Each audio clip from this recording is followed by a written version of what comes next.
ತಾನೇ ಅದನ್ನು ಕತ್ತರಿಸ್ತಾನೆ. ಅದು ಪಕ್ವವಾದಾಗ, ಪಚೇರಿಮವಾದಾಗ ಅದನ್ನು ಕತ್ತರಿಸಿ ಮನೆಗೆ ತಂದು ಹೊಡೆದು ಅದರ ಧಾನ್ಯವನ್ನು ಬೇರ್ಪಡಿಸಿ ಕಣಜದಲ್ಲಿ ತುಂಬಿಡ್ತಾನೆ. ಮಾಡುವುದನ್ನು ತಡೆಯುವುದಕ್ಕೋಸ್ಕರ ತಾನೇ ವೇಷ ಹಾಕಿಕೊಂಡು ಬರ್ತಾನೆ. ಕೃಷಿಕರಿಗೆಲ್ಲ, ಕೃಷಿ ಮಾಡಿದವರಿಗೆ ಗೊತ್ತಿರ್ತದೆ. ಒಂದು ಮುಂಡಾಸು ಕಟ್ಟಿಕೊಂಡು, ಕೋವಿ ಹಿಡ್ಕೊಂಡು, ಕೋವಿಲ್ದೆ ಹೋದರೂ ಒಂದು ಕೋಲಿಗೆ ಕೋವಿ ಅಲಂಕಾರ ಮಾಡಿ, ಮಂಗಗಳೆಲ್ಲ ಹೆದರು ಓಡಿ ಹೋಗಬೇಕು ಅಂತ ಹೇಳಿ ಇಂಥದ್ದೆಲ್ಲ ಮಾಡ್ತಾನೆ. ಅದರಂತೆಯೇ ಭಗವಂತ ಈ ಪ್ರಪಂಚವನ್ನು ಸೃಷ್ಟಿಸಿ ರಕ್ಷಣೆ ಮಾಡಿಕೊಂಡು ಬೆಳೆಸ್ತಾ ಬಂದಿದ್ದಾನೆ. ಆದ್ರಿಂದ ದೇವರಿಗೆ ಕೃಷ್ಣ ಅಂತ ಹೆಸರು. ಕೃಷಿಕನ ಹಾಗೆ ಮೊದಲು ಹೊಲ ಬೇಕು, ಕ್ಷೇತ್ರ. ಈ ಭೂಮಿ, ನೀರು, ಬೆಂಕಿ, ಗಾಳಿ, ಆಕಾಶ, ಇದು 5 ಸೇರಿದ್ರೆ ಒಂದು ಹೊಲ ಆಗ್ತದೆ. ಇಲ್ಲೇ ಹೋದರೆ ನಾವು ನಡೆದಾಡುವುದಕ್ಕೆ ಭೂಮಿ ಬೇಕಲ್ಲ. ಬೀಜ ಅಂದ್ರೆ ನಾವು, ನಮ್ಮನ್ನು ಇಲ್ಲಿ ಬಿತ್ತಿರವ ಭಗವಂತ. ಆದ್ರೆ ಬಿತ್ತಬೇಕಾದ್ರೆ ಓಡಾಡುವುದಕ್ಕೆ ಒಂದು ನೆಲ ಬೇಕು, ಉಸಿರಾಡುವುದಕ್ಕೆ ಗಾಳಿ ಬೇಕು, ಹಾರಾಡುವುದಕ್ಕೆ ಆಕಾಶ ಬೇಕು. ನಾವು ಹಾರಾಡುವುದು ಸಾಮಾನ್ಯ ಆಕಾಶ, ನಡೆದಾಡುವುದು ಕೂಡ ಆಕಾಶದಲ್ಲಿ. ಭೂಮಿಯಲ್ಲಿ ಹೆಜ್ಜೆ ಇಡುವುದು ಮಾತ್ರ, ಸಾಗುವುದೆಲ್ಲ ಆಕಾಶದಲ್ಲಿ. ತಿಂದದ್ದನ್ನು ಆರೋಗಿಸಿಕೊಳ್ಳುವುದಕ್ಕೆ ಅಥವಾ ತಿನ್ನುವುದಕ್ಕೋಸ್ಕರ ಬೆಂಕಿ ಬೇಕು. ಬೆಂಕಿ ಇಲ್ಲದೆ ಹೋದ್ರೆ ಅಕ್ಕಿಯನ್ನು ತಿಂದು ಹಸುಗಳು ಬದುಕಿಯಾವು. ಮನುಷ್ಯ ಬದುಕಬೇಕು ಅಂತಾದ್ರೆ ಅದನ್ನು ಬಿಸಿ ಮಾಡಿ ಬೇಯಿಸುವುದಕ್ಕೆ ಬೆಂಕಿ ಬೇಕು, ನೀರು ಬೇಕು. ಹೀಗೆ ನೀರು, ಬೆಂಕಿ, ಗಾಳಿ, ಆಕಾಶ, ಭೂಮಿ, ಈ 5 ಇಲ್ಲದೆ ಮನುಷ್ಯನ ಬದುಕು ಅನ್ನೋದು ಅಸಾಧ್ಯವಾದದ್ದು. ಆ 5 ಸೃಷ್ಟಿಸಿ ಆ ಪಸನಾದ ಹೊಲದಲ್ಲಿ ಬೀಜ ಬಿತ್ತುವ ಹಾಗೆ ಈ ಚೇತನಗಳನ್ನು ಭಗವಂತ ಸೃಷ್ಟಿಸಿದ್ದಾನೆ. ಚೇತನಗಳನ್ನು ಸೃಷ್ಟಿಸಿದ ಮೇಲೆ ಇವುಗಳನ್ನು ನುಂಗುವುದಕ್ಕೂ ಬೇಕಾದಿದೆ ಈ ಪ್ರಪಂಚದಲ್ಲಿ. ರಾಕ್ಷಸರು, ರಾಕ್ಷಸ ಅಂತ ಹೇಳಿ ಒಂದು ಜಾತಿ ಏನಿಲ್ಲ. ಮನುಷ್ಯರಲ್ಲೇ ಕೆಲವರು ರಾಕ್ಷಸರು, ಕೆಲವರು ದೇವತೆಗಳು, ಹೀಗೆಲ್ಲ ಇರ್ತಾರೆ. ಅಂತೂ ಈ ಮನುಷ್ಯರನ್ನು ನುಂಗುವಂತಹ ದುಷ್ಟ ಜನ ಜಾಸ್ತಿ ಆದಾಗ ಆ ದುಷ್ಟರನ್ನು ಸಂಹರಿಸುವುದಕ್ಕೋಸ್ಕರ, ಸಜ್ಜನರ ಸಂರಕ್ಷಣೆಗೋಸ್ಕರ ದೇವರು ಇಳಿದು ಬರ್ತಾನೆ.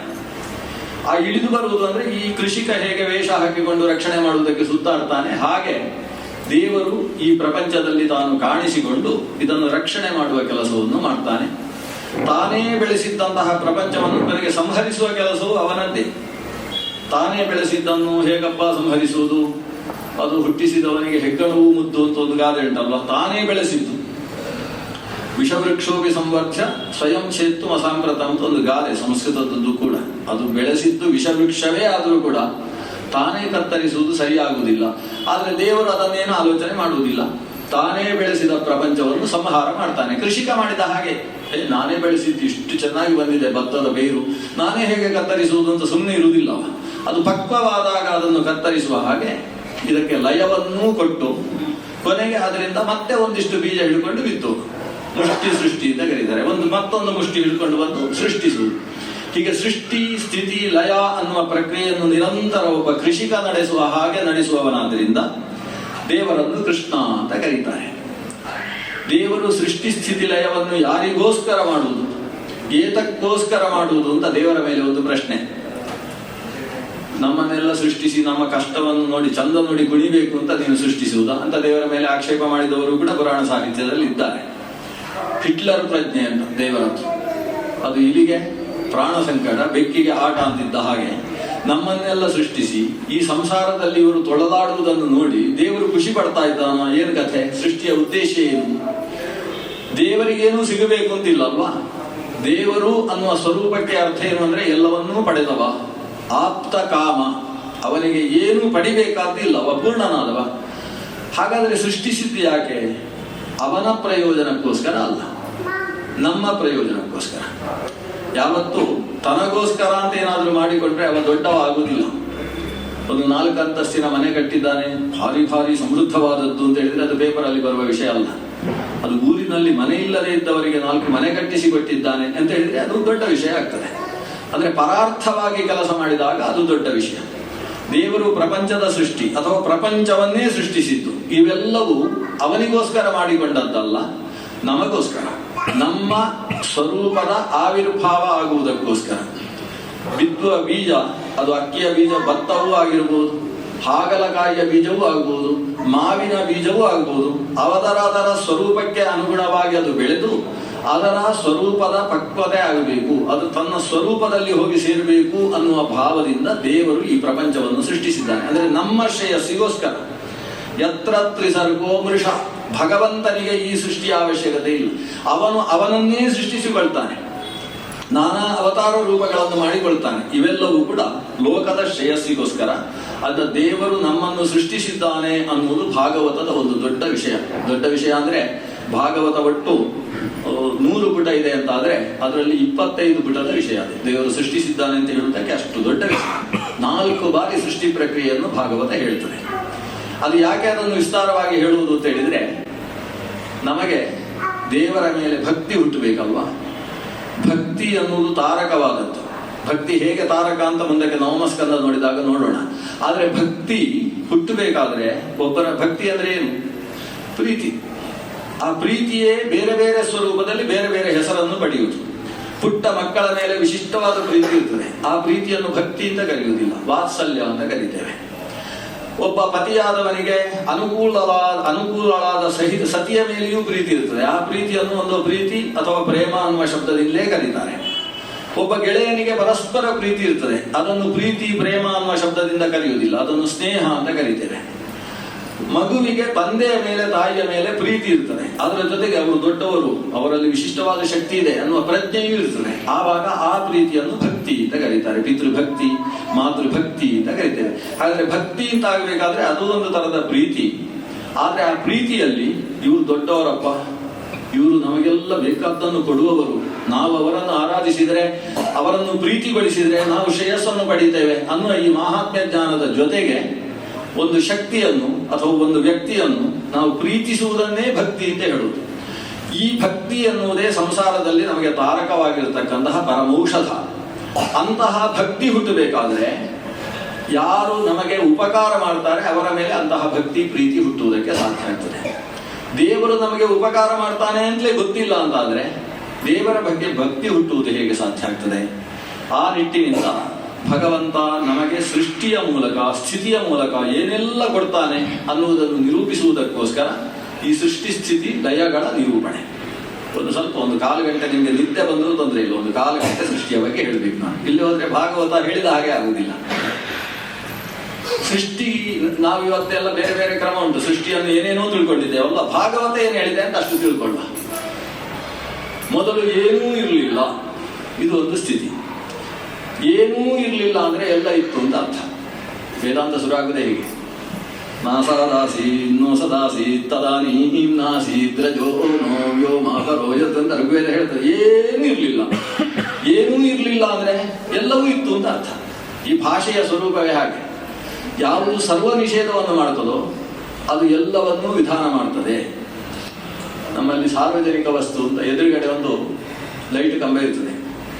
ಅದರಲ್ಲಿ ನಾವು ಶ್ರೀಯುತ ಶ್ರೀ ಶ್ರೀ ಅಂತ ಹೆಸರು ಹಾಕಿದ್ರೆ ಪಕ್ಕದ ಮನೆಯವರು ಕೇಳ್ತಾರೆ, ಏನು ಇದರಲ್ಲೆಲ್ಲ ಬೋರ್ಡ್ ಹಾಕಿದ್ದೀರಿ, ಇದು ನಿಮ್ದು ಅದು ಅಂತ ಕೇಳ್ತಾರೆ. ಆಗ ನಾವು ಸ್ವಲ್ಪ ಲಾಭ ಓದಿದ್ರೆ ಏನು ಹೇಳ್ತೇವೆ? ಅದು ಸಾರ್ವಜನಿಕ ವಸ್ತು, ಪಬ್ಲಿಕ್ ಪ್ರಾಪರ್ಟಿ. ಸಾರ್ವಜನಿಕ ಅಂದ್ರೆ ಏನು? ಸರ್ವ ಜನರಿಗೆ ಸಂಬಂಧಪಟ್ಟದ್ದು. ಅದರಲ್ಲಿ ನಾನು ಸೇರಲಿಲ್ಲ, ಅದು ನನ್ನ ವಸ್ತು, ಅದಕ್ಕೆ ಬರ್ಕೊಂಡಿದ್ದೇನೆ. ಆಗ ಅವನು ಹೇಳ್ತಾನೆ, ಇದು ನಿಮ್ದಲ್ಲ, ಯಾಕಂದ್ರೆ ಸಾರ್ವಜನಿಕ ವಸ್ತು ಅಂತ. ಅಂದ್ರೆ ಸಾರ್ವಜನಿಕ ವಸ್ತು ಅಂದ್ರೆ ಸರ್ವ ಜನರಿಗೆ ಸಂಬಂಧಿಸಿದ್ದು ಅನ್ನುವುದು ಆ ವ್ಯಾಕರಣದ ಪ್ರಕಾರ ಎಷ್ಟು ಸರಿಯಾದ ಅರ್ಥವು, ಭಾವನೆಯ ಅರ್ಥದಲ್ಲಿ ಅದು ಯಾರಿಗೆ ಸಂಬಂಧಿಸಿದ್ದು ಅಲ್ಲ ಅನ್ನೋದು ಅದರದ್ದೇ ಅರ್ಥ.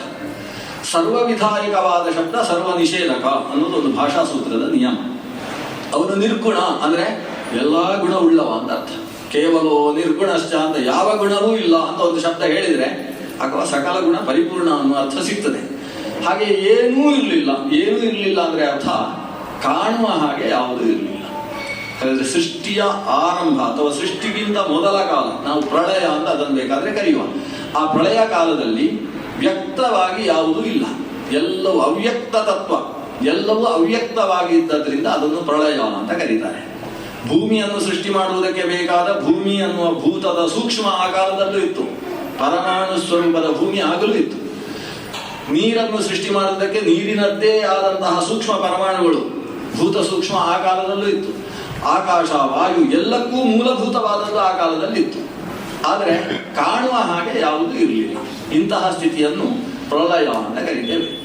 ಆದರೆ ಪ್ರಳಯದಲ್ಲಿ ಸೃಷ್ಟಿಗೆ ಕಾರಣವಾಗುವ ಒಂದು 3 ಶಕ್ತಿಗಳಿದ್ದಾರೆ. ಆ 3ಅನ್ನೇ ಸತ್ವ ರಜಸ್ ತಮಸ್ಸು ಅಂತ ಕರೀಬಹುದು. ಆ ಶಬ್ದವೇ ಒಳ್ಳೆಯದು. ಸತ್ವ ರಜಸ್ಸು ತಮಸ್ಸು ಅಂತ 3. ಈ 3 ಇದನ್ನು ತ್ರಿಗುಣ ಅಂತ ನಾವು ಕರಿತೇವೆ. ತ್ರಿಗುಣಾತ್ಮಕವಾದ ಪ್ರಪಂಚ. ಈ ಸತ್ವ ರಜಸ್ ತಮಸ್ಸುಗಳನ್ನು ಒಟ್ಟು ರಾಶಿ ಹಾಕಿದ್ರೆ ಅದಕ್ಕೆ ಪ್ರಕೃತಿ. ಸತ್ವರಜಸ್ತಮಸ್ಸುಗಳ ದೊಡ್ಡ ಸಾಗರವನ್ನು ಪ್ರಕೃತಿ ಅಂತ ಕರೀತೇವೆ.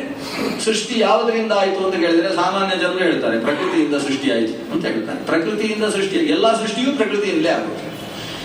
ಈಗ ಮೊಸರು ಆದದ್ದು ಯಾವುದರಿಂದ? ಮಕ್ಕಳು ಹೇಳ್ತಾರೆ ಅದು ನಂದಿನಿ ದೊಡ್ಡ ಕಂಪನಿ ಉಂಟು ಅದರಿಂದ ಬಂದದ್ದು ಮೊಸರಾದದ್ದು. ಅದು ಹಾಲಿನಿಂದ ಅಂತ ಗೊತ್ತಿರುವ ವಿಷಯ ಅಲ್ಲ. ಹಾಲಿನಿಂದ ಮೊಸರು ಆಯಿತು ಅಂದ್ರೆ ಹಾಲನ್ನು ಪ್ರಕೃತಿಯಿಂದ ಕರೀತಾರೆ, ಮೊಸರನ್ನು ವಿಕೃತಿಯಿಂದ ಕರೀತಾರೆ. ಮಡಿಕೆ ಆದದ್ದು ಯಾವುದರಿಂದ? ಮಣ್ಣಿನಿಂದ. ಹಾಗಾದ್ರೆ ಮಣ್ಣು ಅದಕ್ಕೆ ಪ್ರಕೃತಿ. ಮಣ್ಣು ಆದದ್ದು ಯಾವುದರಿಂದ? ಆ ಮಣ್ಣಿಗೂ ಒಂದು ಮೂಲ ವಸ್ತು ಉಂಟಲ್ಲ, ಕೊನೆಗೆ ಹೋಗಿ ನಿಲ್ಲುವ ಮೂಲ ವಸ್ತುವನ್ನು ಮೂಲ ಪ್ರಕೃತಿ ಅಂತ ಕರೀತಾರೆ. ಆ ಮೂಲ, ಈಗ ನಾವು ಮೊಸರಿನ ತನಕ ಹೋದಾಗ್ಲೇ ಮೊಸರಿಗೆ ಪ್ರಕೃತಿ ಹಾಲಾಗ್ತದೆ. ಹಾಲಿಗೆ ಯಾವುದು ಪ್ರಕೃತಿ? ಹುಲ್ಲು. ಬೆಂಗಳೂರಿನಲ್ಲಿ ಹುಲ್ಲು ಅಂತ ಹೇಳಿದ್ರೆ ಕಷ್ಟ, ಕ್ಯಾಟಲ್ ಫುಡ್ ಅಂತ ಹೇಳಬೇಕು, ಅದರಿಂದಲೇ ಹಾಲು ಬರುವುದು. ಅಂತೂ ಅದಕ್ಕೆ ಕೊಟ್ಟ ಹಿಂಡಿ ಅದಕ್ಕೆ ಪ್ರಕೃತಿ ಆಗ್ತದೆ. ಆ ಹಿಂಡಿಗೆ ಯಾವುದು ಪ್ರಕೃತಿ? ಹುಲ್ಲಿಗೆ ಯಾವುದು ಪ್ರಕೃತಿ? ಭೂಮಿ, ಮಣ್ಣೇ ಹುಲ್ಲಾದದ್ದು. ಮಣ್ಣಿಗೆ ಯಾವುದು ಪ್ರಕೃತಿ ಅಂತ ಹೇಳಿಕೊಂಡು ಹೋಗಬೇಕು. ಮಣ್ಣು ಯಾವುದರಿಂದ ಹುಟ್ಟಿತು ಅಂತ, ಆ ಹುಟ್ಟಿದ ಮೂಲವನ್ನೇ ಮೂಲ ಪ್ರಕೃತಿಯಿಂದ ಕರೆಯುವುದು. ಅದು ಪೃಥ್ವೀಭೂತ ಸೂಕ್ಷ್ಮ ಅಂತ ಕರೀತಾರೆ. ಅದೊಂದು ಮೂಲ ಪ್ರಕೃತಿ. ಆ ಮೂಲ ಪ್ರಕೃತಿ ಭೂತ ಸೂಕ್ಷ್ಮದ ಜೊತೆಗೆ ಸೇರಿಕೊಂಡು ಪೃಥ್ವಿ ಅನ್ನುವ ಸೃಷ್ಟಿ ಆಗ್ತದೆ. ಆದ್ರೆ ಅದು ಅದಾಗಿಯೇ ಸೃಷ್ಟಿ ಆಗ್ತದ? ಪ್ರಕೃತಿಗೆ ವಿಕೃತಿಯಾಗುವುದು ವಸ್ತುತಃ ಸ್ವಭಾವ. ಅಜಾಮೇಕಾಂ ಲೋಹಿತ ಶುಕ್ಲ ಕೃಷ್ಣಾಂ ಭಕ್ತಿ ಪ್ರಜಾ ಜನಯಂತೀನ್ ಸ್ವರೂಪಾಹ ಅಂತ ಮಹಾನಾರಾಯಣೋಪನಿಷತ್ತು ಹೇಳ್ತದೆ. ತಾನು ಹುಟ್ಟಿಲ್ಲ, ಅದು ಅಜ. ಹುಟ್ಟದೇ ಇದ್ದಂತಹ ಆ ಮೂಲ ಪ್ರಕೃತಿ ಲೋಹಿತ ಶುಕ್ಲ ಕೃಷ್ಣಾತ್ಮಕವಾದ ಸತ್ವರಜಸ್ತಮೋ ರೂಪವಾದಂತಹ ನಿರಂತರ ಸೃಷ್ಟಿಗಳನ್ನು ಮಾಡ್ತಾ ಇದೆ. ಅದರ ಒಂದು ಗುಣ ಅದು. ಆದರೆ ಕೇವಲ ಜನ ಸೃಷ್ಟಿಸುವುದಲ್ಲ. ಆ ಪ್ರಕೃತಿಗೆ ಪತಿಯಾದವನಿಗೆ ಪುರುಷ ಅಂತ ಹೆಸರು. ಹೀಗೆ ಪ್ರಕೃತಿ ಪುರುಷ, ಈ ಎರಡು ಶಬ್ದ ತುಂಬಾ ಕೇಳಿರ್ತೇವೆ ನಾವು. ಪ್ರಕೃತಿ ಪುರುಷ. ಪ್ರಕೃತಿ ಅಂತ ಹೇಳಿದ್ರೆ ಸೃಷ್ಟಿಗೆ ಮೂಲ ಕಾರಣವಾದಂತಹ ಕಚ್ಚಾ ವಸ್ತು, ಉಪಾದಾನ ದ್ರವ್ಯ. ಪುರುಷ ಅಂತ ಹೇಳಿದ್ರೆ ಅದನ್ನು, ಮಡಿಕೆಯನ್ನು ನಿರ್ಮಿಸುವುದಕ್ಕಿರುವ ಒಬ್ಬ ಮಡಿಕೆಯನ್ನು ಮಾಡುವ ಕುಂಬಾರನ ಹಾಗೆ ಈ ಪ್ರಪಂಚವನ್ನು ಸೃಷ್ಟಿಸುವುದಕ್ಕೆ ಭಗವಂತ ಇದ್ದಾನೆ. ಭಗವಂತನನ್ನು ಪರಮ ಪುರುಷ, ಪುರುಷ ಸೂಕ್ತ ಪ್ರತಿಪಾದ್ಯನಾದ ಪುರುಷ ಅಂತ ಕರೀತಾರೆ. ಜಗೃಹೇ ಪ್ರೌರುಷಂ ರೂಪಂ, ಜಗೃಹೇ ಪೌರುಷಂ ರೂಪಂ. ಸೃಷ್ಟಿ ಮಾಡುವುದಕ್ಕೋಸ್ಕರವೇ ಭಗವಂತ ಪುರುಷ ಅನ್ನುವ ಸ್ವರೂಪವನ್ನು ತೆಗೆದುಕೊಂಡ. ಈಗ ಸೃಷ್ಟಿ ಆಗುವುದಕ್ಕೆ ಮೊದಲ ಸ್ಥಿತಿ ಹೇಗಿದೆ ಅಂದ್ರೆ ಪ್ರಕೃತಿ ಪುರುಷ ಎರಡಿದೆ. ಈ ಪ್ರಕೃತಿ ಪುರುಷ ಎರಡಕ್ಕೆ ಸೃಷ್ಟಿಸೋಣ ಅಂತ ಮನಸ್ಸಾಗ್ತದೆ. ಆದ್ರೆ ಪ್ರಕೃತಿಗೆ ಮನಸ್ಸಾಗುವುದು ಹೇಗೆ? ಪ್ರಕೃತಿ ಜಡ ಅಲ್ಲ. ಜಡವಾದ ಪ್ರಕೃತಿಯನ್ನು ನಿಯಂತ್ರಿಸುವ ಒಂದು ಪ್ರಕೃತಿ ತತ್ವ ಇದೆ. ಅದನ್ನೇ ನಾವು ಲಕ್ಷ್ಮೀ ಅಂತ ಕರೆಯುವುದು, ಶ್ರೀ ಅಂತ ಕರೆಯುವುದು. ಶ್ರೀ ತತ್ವ, ಅದಕ್ಕೂ ಪ್ರಕೃತಿ ಅಂತಲೇ ಹೆಸರು. ಈ ಪ್ರಕೃತಿ ಮತ್ತು ಪುರುಷ ಇವೆರಡೂ ಸೇರಿ ಸೃಷ್ಟಿಸುವ ಮನಸ್ಸು ಮಾಡಿತು. ಸೃಷ್ಟಿಸೋಣ ಅಂತ ಮನಸ್ಸು ಮಾಡಿದ್ದೇ ತಡ ಈ ಭಗವಂತನಿಂದ ಒಂದು 7 ರೀತಿಯಾದ ಸೃಷ್ಟಿಯಾಗಿ ಬ್ರಹ್ಮಾಂಡದ ಸೃಷ್ಟಿಯಾಗ್ತದೆ. ಆ 7 ರೀತಿಯಾದ ಸೃಷ್ಟಿ ಸದ್ಯಕ್ಕೆ ಬೇಡ. ಈ ಅಂಡಾಕಾರದಲ್ಲಿ ಇರುವುದಿಲ್ಲ, ಪೂರ್ತಿ ವೃತ್ತಾಕಾರವಾದ ಮೊಟ್ಟೆ. ಕೆಳಗಿನಿಂದ ಮೇಲಕ್ಕೆ ದೂರ ಎಷ್ಟೋ, ಎಡದಿಂದ ಬಲಕ್ಕೆ ಅಷ್ಟೇ ದೂರ ಇರತಕ್ಕಂಥ ಬಹಳ ದೊಡ್ಡ ಮೊಟ್ಟೆ. ಭಾರಿ ಬ್ರಹ್ಮ ಅಂಡ ಅಂದರೆ ಸಿಕ್ಕಾಬಟ್ಟೆ ದೊಡ್ಡದು. ಅಂದ್ರೆ ಎಷ್ಟು ದೊಡ್ಡದು ಅಂತ ಹೇಳಲಿಕ್ಕೆ ಸಾಧ್ಯ ಇಲ್ಲ. ಅದನ್ನು ಭಾಗವತ ಹೇಗೆ ಹೇಳ್ತದೆ ಅಂದ್ರೆ, ಒಂದು ಸಂದರ್ಭದಲ್ಲಿ ಈ ಬ್ರಹ್ಮಾಂಡದ ಮೇಲೆ ಆ ಅಂಡ ಅಂದ್ರೆ ಹೊರಗಿನ ಪರಿಧಿ ಉಂಟಲ್ಲ, ಒಳಗೆ ಟೊಳ್ಳು, ಹೊರಗಿನ ಪರಿಧಿ, ಅದು ಎಷ್ಟು ದಪ್ಪ ಉಂಟು ಅಂತ ಹೇಳಿದ್ರೆ ಅದು 100 ಕೋಟಿ ಯೋಜನದಷ್ಟು ದಪ್ಪ ಉಂಟು. ಸಾಮಾನ್ಯ 1 ಯೋಜನ ಅಂತ ಹೇಳಿದ್ರೆ 6.1 ಕಿಲೋಮೀಟರ್ ಲೆಕ್ಕಾಚಾರದ ಪ್ರಕಾರ. ಯೋಜನವನ್ನು ವಾದಿರಾಜ ತೀರ್ಥರು ವೈಕುಂಠ ವರ್ಣನೆಯಲ್ಲಿ ಲೆಕ್ಕ ಹಾಕಿ ಕೊಟ್ಟ ಹಾಗೆ ನಾವು ಲೆಕ್ಕ ಹಾಕಿದ್ರೆ 1 ಯೋಜನ ಅಂದ್ರೆ 6.1 ಕಿಲೋಮೀಟರ್ ಅಂತ ಇಟ್ಟು, 6 ಕಿಲೋಮೀಟರ್ ಅಂತ ಇಟ್ಟುಕೊಳ್ಳಿ. ಹಾಗೆ ಒಂದು 10 ಯೋಜನ, 100 ಯೋಜನ, ಕೋಟಿ ಯೋಜನ ಅಲ್ಲ, 100 ಕೋಟಿ ಯೋಜನದಷ್ಟು ದಪ್ಪಗಿರುವ ಒಂದು ಬ್ರಹ್ಮಾಂಡ. ಆ ದಪ್ಪ ಯಾವುದರದ್ದು? ಪ್ಲಾಸ್ಟಿಕ್ ಇದ್ದಲ್ಲ. ಯಾಕಂದ್ರೆ ಇವತ್ತು ಪ್ಲಾಸ್ಟಿಕ್ ಆಸುರ ಎಲ್ಲ ಕಡೆ ವ್ಯಾಪಿಸಿಬಿಟ್ಟಿದ್ದಾನೆ. ಈ ಬ್ರಹ್ಮಾಂಡದ ಕರ್ಪರ ಅದು ಯಾವುದರದ್ದು ಅಂದ್ರೆ ಅರ್ಧದಷ್ಟು ಬೆಳ್ಳಿಯದ್ದು, ಅರ್ಧದಷ್ಟು ಬಂಗಾರದ್ದು. ಬೆಳ್ಳಿ ಬಂಗಾರವನ್ನು ಪೃಥ್ವಿಯಲ್ಲಿ ಸೇರಿಸಿದೆ. ಅಂದ್ರೆ ಪಾರ್ಥಿವ ಕರ್ಪರ, ಬೆಳ್ಳಿ ಬಂಗಾರದ ಕರ್ಪರದಿಂದ ನಿರ್ಮಿತವಾದ ದೊಡ್ಡ ಬ್ರಹ್ಮಾಂಡದ ಸೃಷ್ಟಿಯಾಯಿತು. ಭಗವಂತ ಎಲ್ಲಿದ್ದಾನೆ? ಈ ಬ್ರಹ್ಮಾಂಡದ ಹೊರಗಿದ್ದಾನೆ. ಹೊರಗಿರುವ ಭಗವಂತ ಈ ಬ್ರಹ್ಮಾಂಡದ ಒಳಗೆ ಸೃಷ್ಟಿ ಮಾಡೋಣ ಅಂತ ಆಲೋಚನೆ ಮಾಡಿದಂತೆ. ಆದರೆ ಬ್ರಹ್ಮಾಂಡವನ್ನು ಎಲ್ಲಿ ನಿಲ್ಲಿಸುವುದು? ವಿಶಾಲವಾದ ಆಕಾಶದಲ್ಲಿ ಬ್ರಹ್ಮಾಂಡ ಇದೆ, ಕೆಳಗೆ ಬೀಳುವಾಗದಲ್ವಾ? ಅದಕ್ಕೆ ಬ್ರಹ್ಮಾಂಡದ ಹೊರಗೆ ತಾನೇ ಒಂದು ರೂಪದಿಂದ ಅಡಿಯಲ್ಲಿ ಅದಕ್ಕೆ ಆಧಾರವಾಗಿ ನಿಂತ, ಆಧಾರ ಶಕ್ತಿ ಇದ್ದ ಅವನನ್ನೇ ಕೂರ್ಮ ಅಂತ ಕರೆಯುವುದು. ಅದು ವಿಷ್ಣು ಕೂರ್ಮ. ವಿಷ್ಣುವೇ ಕೂರ್ಮ ಸ್ವರೂಪದಿಂದ ಬ್ರಹ್ಮಾಂಡವನ್ನು ಧರಿಸಿದ್ದಾನೆ. ಬ್ರಹ್ಮಾಂಡವನ್ನು ಧರಿಸಿದ್ದು ಕೂರ್ಮದ ಮೇಲಿನ ಕವಚದಲ್ಲಿ ಅಲ್ಲ, ಅದರ ಪುಚ್ಛದಲ್ಲಿ. ಕೂರ್ಮಕ್ಕೆ ಷಡಂಗ ಅಂತ ಹೆಸರು. ಷಡಂಗ ಅಂತ ಯಾಕೆ, ಷಡಂಗಾಚಾರ ಅಂದ್ರೆ ಕೂರ್ಮಾಚಾರ ಅಂತ ಅರ್ಥ. ಯಾಕೆ ಷಡಂಗ ಅಂತ ಅದಕ್ಕೆ ಯಾಕೆ ಕರೆಯುವುದಂದ್ರೆ, ಅದರ ಮೇಲೆ ಒಂದು ಕವಚ ಇರ್ತದೆ, ಮುಂಭಾಗದಲ್ಲಿ ಅದರ ಮುಖ ಕಾಣಿಸ್ತದೆ, ಹಿಂಭಾಗದಲ್ಲಿ ಒಂದು ಇಷ್ಟೇ ಉದ್ದದ ಒಂದು ಬಾಲ ಪುಚ್ಛ ಇರ್ತದೆ, 4 ಕಾಲುಗಳು ಕಾಣಿಸ್ತವೆ, 4 ಕಾಲು, ಒಂದು ಮುಖ, ಒಂದು ಪುಚ್ಛ, ಹೀಗೆ 6 ಅಂಗಗಳಷ್ಟೇ ಕಾಣಿಸುವುದರಿಂದ ಅದನ್ನು ಷಡಂಗ ಅಂತ ಕರೆಯುವುದು. ಅದರ ಕೊನೆಯ ಪುಚ್ಛ ಇದೆ ಅಲ್ವಾ, ಆ ಪುಚ್ಛದಲ್ಲಿ ಈ ಬ್ರಹ್ಮಾಂಡ ನಿಂತಿದೆ ಅಂತೆ. ಕೂರ್ಮ ಪುಚ್ಛೇ ಸಂಸ್ಥಿತಂ, ಕೂರ್ಮ ಪುಚ್ಛದಲ್ಲಿ ನಿಂತಿರತಕ್ಕಂಥದ್ದು ಬ್ರಹ್ಮಾಂಡ. ಕೂರ್ಮ ಯಾವುದರಲ್ಲಿ ನಿಂತಿದೆ? ಕೂರ್ಮ ತಾನೇ ತಾನಾಗಿ ನಿಂತಿದೆ. ಅದರಿಂದ ಅವನು ಸರ್ವಾಧಾರನಾದಂತಹ ಭಗವಂತ ನಿರಾಧಾರ, ಅವನಿಗೆ ಒಂದು ಆಧಾರ ಇಲ್ಲ, ಅವನನ್ನು ಆಧಾರ ಶಕ್ತಿ ಅಂತಲೇ ಕರೆಯುವುದು. ಆಧಾರ ಶಕ್ತಿ ಎನ್ನುವ ಕೂರ್ಮ ಎನ್ನುವ ಅಂತ. ಅದರ ಮೇಲೆ ಪುಚ್ಛದಲ್ಲಿ ಕೂರ್ಮ ಕೂತಿದ್ದಾನೆ, ಕೂರ್ಮದ ಮೇಲೆ ಬ್ರಹ್ಮಾಂಡ. ಪುಚ್ಛದ ಕೂರ್ಮ ಅಂತ ಹೇಳಿದ್ರೆ ವಾಯುಕೂರ್ಮ, ಅದು ಬೇಡ, ಕೂರ್ಮದ ಪುಚ್ಛದಲ್ಲಿ ಬ್ರಹ್ಮಾಂಡ ಇದೆ. ಬ್ರಹ್ಮಾಂಡ ಅಂತ ಹೇಳಿದ್ರೆ 100 ಕೋಟಿ ಯೋಜನದಷ್ಟು ದಪ್ಪ ಇರತಕ್ಕಂತಹ ದೊಡ್ಡ ಅಂಡ ಅಲ್ಲಿ ಕೂತಿದೆ.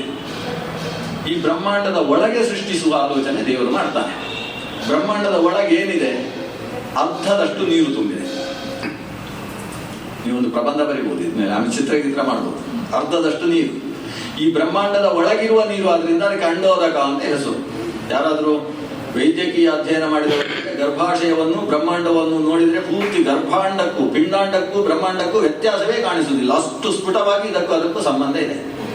ಒಂದು ದಾಸರು ಒಂದು ಮಾತು ಹೇಳ್ತಾರೆ, ಪಿಂಡಾಂಡದೊಳಗಿನ ಬ್ರಹ್ಮಾಂಡವ ಕಾಣದೆ, ಮುಂದಿನ ಶಬ್ದ ಹೇಳೋದು ಕಷ್ಟ, ಮುಂಡೆಯರಾದರೂ ಪಂಡಿತರೆಲ್ಲರೂ ಕುಂಡಲೀಶಯನನ ಪದ ಪುಂಡರೀಕದೊಳು ಕಂಡು ಭಜಿಸದೆ ಅಂತ ಪುರಂದರದಾಸರ ಒಂದು ಪದ್ಯ. ಅಂದ್ರೆ ಈ ಬ್ರಹ್ಮಾಂಡದಲ್ಲಿ ಏನೇನು ಚಿಂತನೆ ಇದೆ ಅದು ಈ ಪಿಂಡಾಂಡದಲ್ಲಿ, ಈ ಶರೀರಕ್ಕೆ ಪಿಂಡಾಂಡ ಅಂತ ಹೆಸರು, ಈ ಶರೀರದಲ್ಲೂ ಅದೇ ರೀತಿಯ ಚಿಂತನೆ.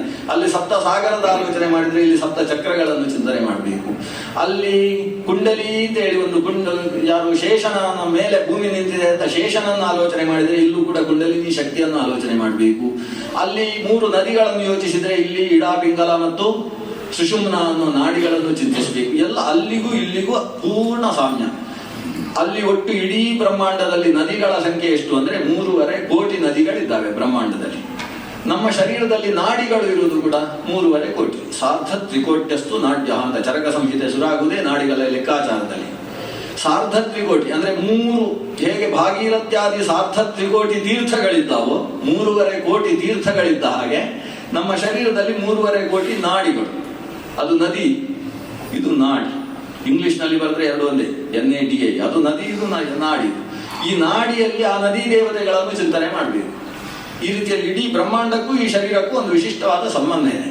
ಹೀಗೆ ಬ್ರಹ್ಮಾಂಡದ ಒಳಗೆ ಸೃಷ್ಟಿಸಬೇಕು ಅಂತ ಆಲೋಚನೆ ಮಾಡಿದಂತಹ ಭಗವಂತ ಸೃಷ್ಟಿಗೆ ಬೇಕಾದಂತಹ ಮೂಲ ದ್ರವ್ಯಗಳು, ಮಹತ್ತತ್ವ, ಅಹಂಕಾರ ತತ್ವ, ಪಂಚಭೂತಗಳನ್ನೆಲ್ಲ ಹೊರಗೆ ಏನು ಸೃಷ್ಟಿಸಿದ್ದಾನೆ ಅದರ ತುಂಡುಗಳನ್ನೆಲ್ಲ ತನ್ನ ಹೊಟ್ಟೆಯಲ್ಲಿಟ್ಟುಕೊಂಡು ಬ್ರಹ್ಮಾಂಡದ ಒಳಗೆ ಪ್ರವೇಶ ಮಾಡ್ತಾನೆ.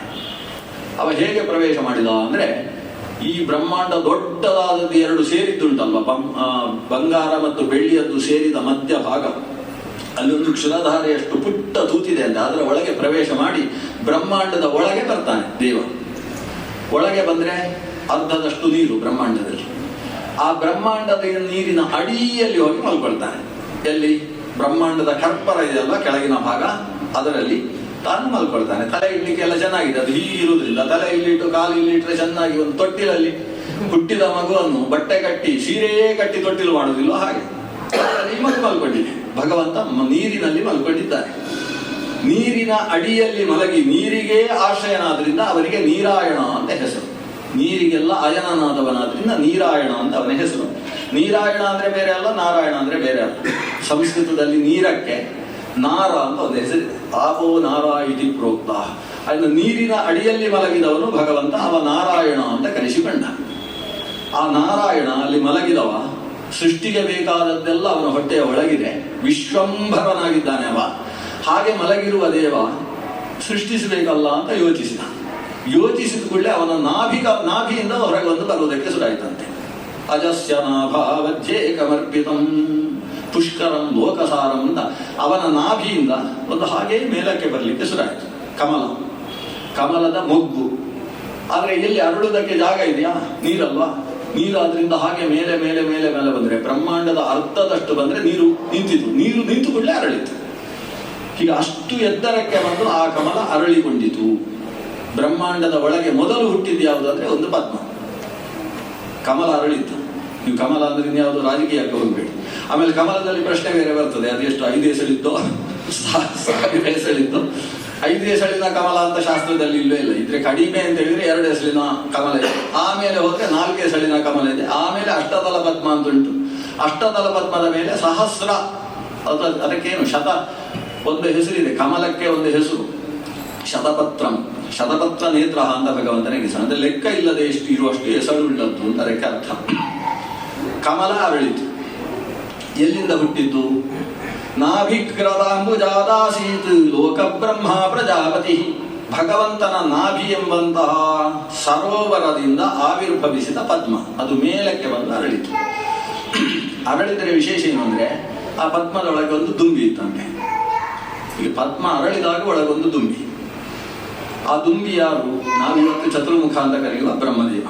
ಅದು ಪದ್ಮದ ಒಳಗಿನಿಂದ ಹುಟ್ಟಿದಂತಹ ದುಂಬಿ. ಆ ಚತುರ್ಮುಖನಿಗೆ, ಅವನಿಗೆ ಚತುರ್ಮುಖ ಆಗಿಲ್ಲ, ಒಂದೇ ಮುಖ ಇತ್ತು ಅವನಿಗೆ ಆ ಪದ್ಮ ಅರಳಿದಾಗ ಆಶ್ಚರ್ಯ. ಯಾಕಂದ್ರೆ ಎಲ್ಲಾ ಕಡೆ ನೀರು ಬಿಟ್ಟರೆ ಬೇರೇನೂ ಕಾಣುವುದಿಲ್ಲ, ನೀರು ಮಾತ್ರ. ನಾನು ಹುಟ್ಟಿದ್ದೇನೆ ಅಂತಾದರೆ ಹುಟ್ಟಿಸಿದವ ಇರಬೇಕಲ್ವಾ? ಚತುರ್ಮುಖ ಹೀಗೆ ಯೋಚಿಸ್ತಾನೆ, ನನ್ನನ್ನು ಹುಟ್ಟಿಸಿದವ ಯಾರು? ನೋಡ್ತಾನೆ, ಅಲ್ಲಿ ನೋಡಿದರೆ ನೀರು ಬಿಟ್ಟರೆ ಬೇರೆ ಕಾಣಿಸುವುದಿಲ್ಲ. ಹಾಗಾದ್ರೆ ಈ ಕಡೆ ಇದ್ದಾನು ಅಂತ ತಲೆ ತಿರುಗಿಸಿದಾಗ ತಲೆ ತಿರುಗಲೇ ಇಲ್ಲ ಅಂತೆ, ಅಲ್ಲಿ ಇನ್ನೊಂದು ತಲೆ ಹುಟ್ಟಿದಂತೆ. ನಮ್ಗೆ ಇಂಥದ್ದು ಸಿಕ್ಕಿದ್ರೆ ತುಂಬಾ ಅನುಕೂಲ ಆಗ್ತಿತ್ತು. ಅದು ಅಲ್ಲಿ ಆ ಕಡೆ ನೋಡೋಣ ಅಂತ ಯೋಚಿಸಿದಾಗ ಅಲ್ಲೊಂದು ತಲೆ ಹುಟ್ಟಿತು. ಅಲ್ಲೂ ಏನಿಲ್ಲ, ನೀರು ಮಾತ್ರ. ಹಿಂಭಾಗದಲ್ಲಿರ್ಬೋದು ಅಂತ ತಲೆ ತಿರುಗಿಸ್ಲಿಕ್ಕೆ ಯೋಚಿಸಿದ್ರೆ ಅಲ್ಲೊಂದು ತಲೆ, ಎಡಭಾಗದಲ್ಲೊಂದು ತಲೆ, ಮೇಲೆ ನೋಡಬೇಕು ಅಂತ ಅನಿಸಿದ್ರೆ ಅಲ್ಲೂ ಒಂದು ತಲೆ. ಹೀಗೆಲ್ಲ 5 ತಲೆ ಆಗಿ ಒಂದು ತಲೆ ಹೋಗಿ ಒಟ್ಟು ಆಮೇಲೆ ಚತುರ್ಮುಖ ಹಾಕ್ತಾನೆ. ಕೆಳಗೆ ನೋಡೋಣ ಅಂತ ಯೋಚಿಸಿದ್ರೆ ತಲೆ ಹುಟ್ಟಲಿಕ್ಕೆ ಇದು ಅಡ್ಡ ಆಯ್ತು, ಇಲ್ಲಿ ಹೋದ್ರೆ 6 ತಲೆ ಆಗಿಬಿಡ್ತಿತ್ತು. ಕಂಠ ಒಂದು ಅಡ್ಡ ಆಯ್ತು. ಕೆಳಗೆ ಹೇಗೆ ಹುಡುಕುವುದು ದೇವರನ್ನು? ಹುಟ್ಟಿಸಿದವನನ್ನು ಹುಡುಕುವುದು ಹೇಗೆ? ಕೊನೆಗೆ ಆ ಕಮಲದ ಮಧ್ಯದಲ್ಲಿ ನೋಡ್ತಾನೆ. ನೋಡಿದ್ರೆ ಮಧ್ಯದಲ್ಲಿ ಪುಟ್ಟ ತೂತಿದೆ, ಅದಕ್ಕೆ ಬಿಸ ಅಂತ ಹೆಸರು. ಕಮಲದ ದಂಟಿನ ಒಳಗೆ ತೂತು, ಹಾಗೆ ಒಂದು ತೂತಿರ್ತದೆ. ಈ ಚತುರ್ಮುಖ 4 ಮುಖಗಳನ್ನು ಹೊತ್ತು 8 ಕಣ್ಣುಗಳಿಂದಲೂ ದೇವರನ್ನು ಕಾಣದೇ ಇದ್ದಂತಹ ಈತ ಅದರ ಒಳಗೆ ನುಗ್ಗುವುದಕ್ಕೆ ಶುರು ಮಾಡಿದ. ನುಗ್ಗಿದ್ರೆ ಆ ಕೊಳವೆ ಇಳ್ಕೊಂಡು ಹೋಗ್ತಾ ಇದೆ, ನಿಲ್ಲುವುದೇ ಇಲ್ಲ. ಪೂರ್ತಿ ಕೆಳಗೆ ಹೋದರೆ ಒಂದು ದೊಡ್ಡ ಪ್ರದೇಶಕ್ಕೆ ಪ್ರವೇಶ ಮಾಡಿದ, ನೀರಿಲ್ಲದ ಪ್ರದೇಶ. ಭಗವಂತನ ಉದರವನ್ನು ಚತುರ್ಮುಖ ಬ್ರಹ್ಮ ಪ್ರವೇಶಿಸಿದ್ದಾನೆ. ಉದರಕ್ಕೆ ಹೋದ್ರೆ ಆ ವಿಶಾಲತೆಯನ್ನು ನೋಡ್ತಾನೆ, ಏನೋ ಭಯ ಆಗುತ್ತದೆ. ಒಬ್ಬನೇ ಇದ್ದಾನಲ್ಲ ಚತುರ್ಮುಖ, ಒಳಗೆ ಭಯವಾಗಿ ಒಂದು ಶಬ್ದ ಮಾಡ್ತಾನೆ.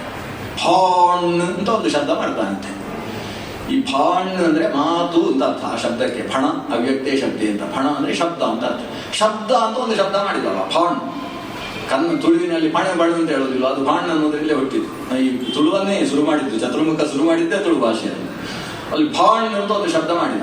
ಆ ಶಬ್ದದಿಂದ ಈ ಶಬ್ದ ಹುಟ್ಟಿತು. ಹಾಗಾದ್ರೆ ಚತುರ್ಮುಖನ ಮೊದಲ ಸೃಷ್ಟಿ ಯಾವುದಂದ್ರೆ ಶಬ್ದ, ವಾಕ್.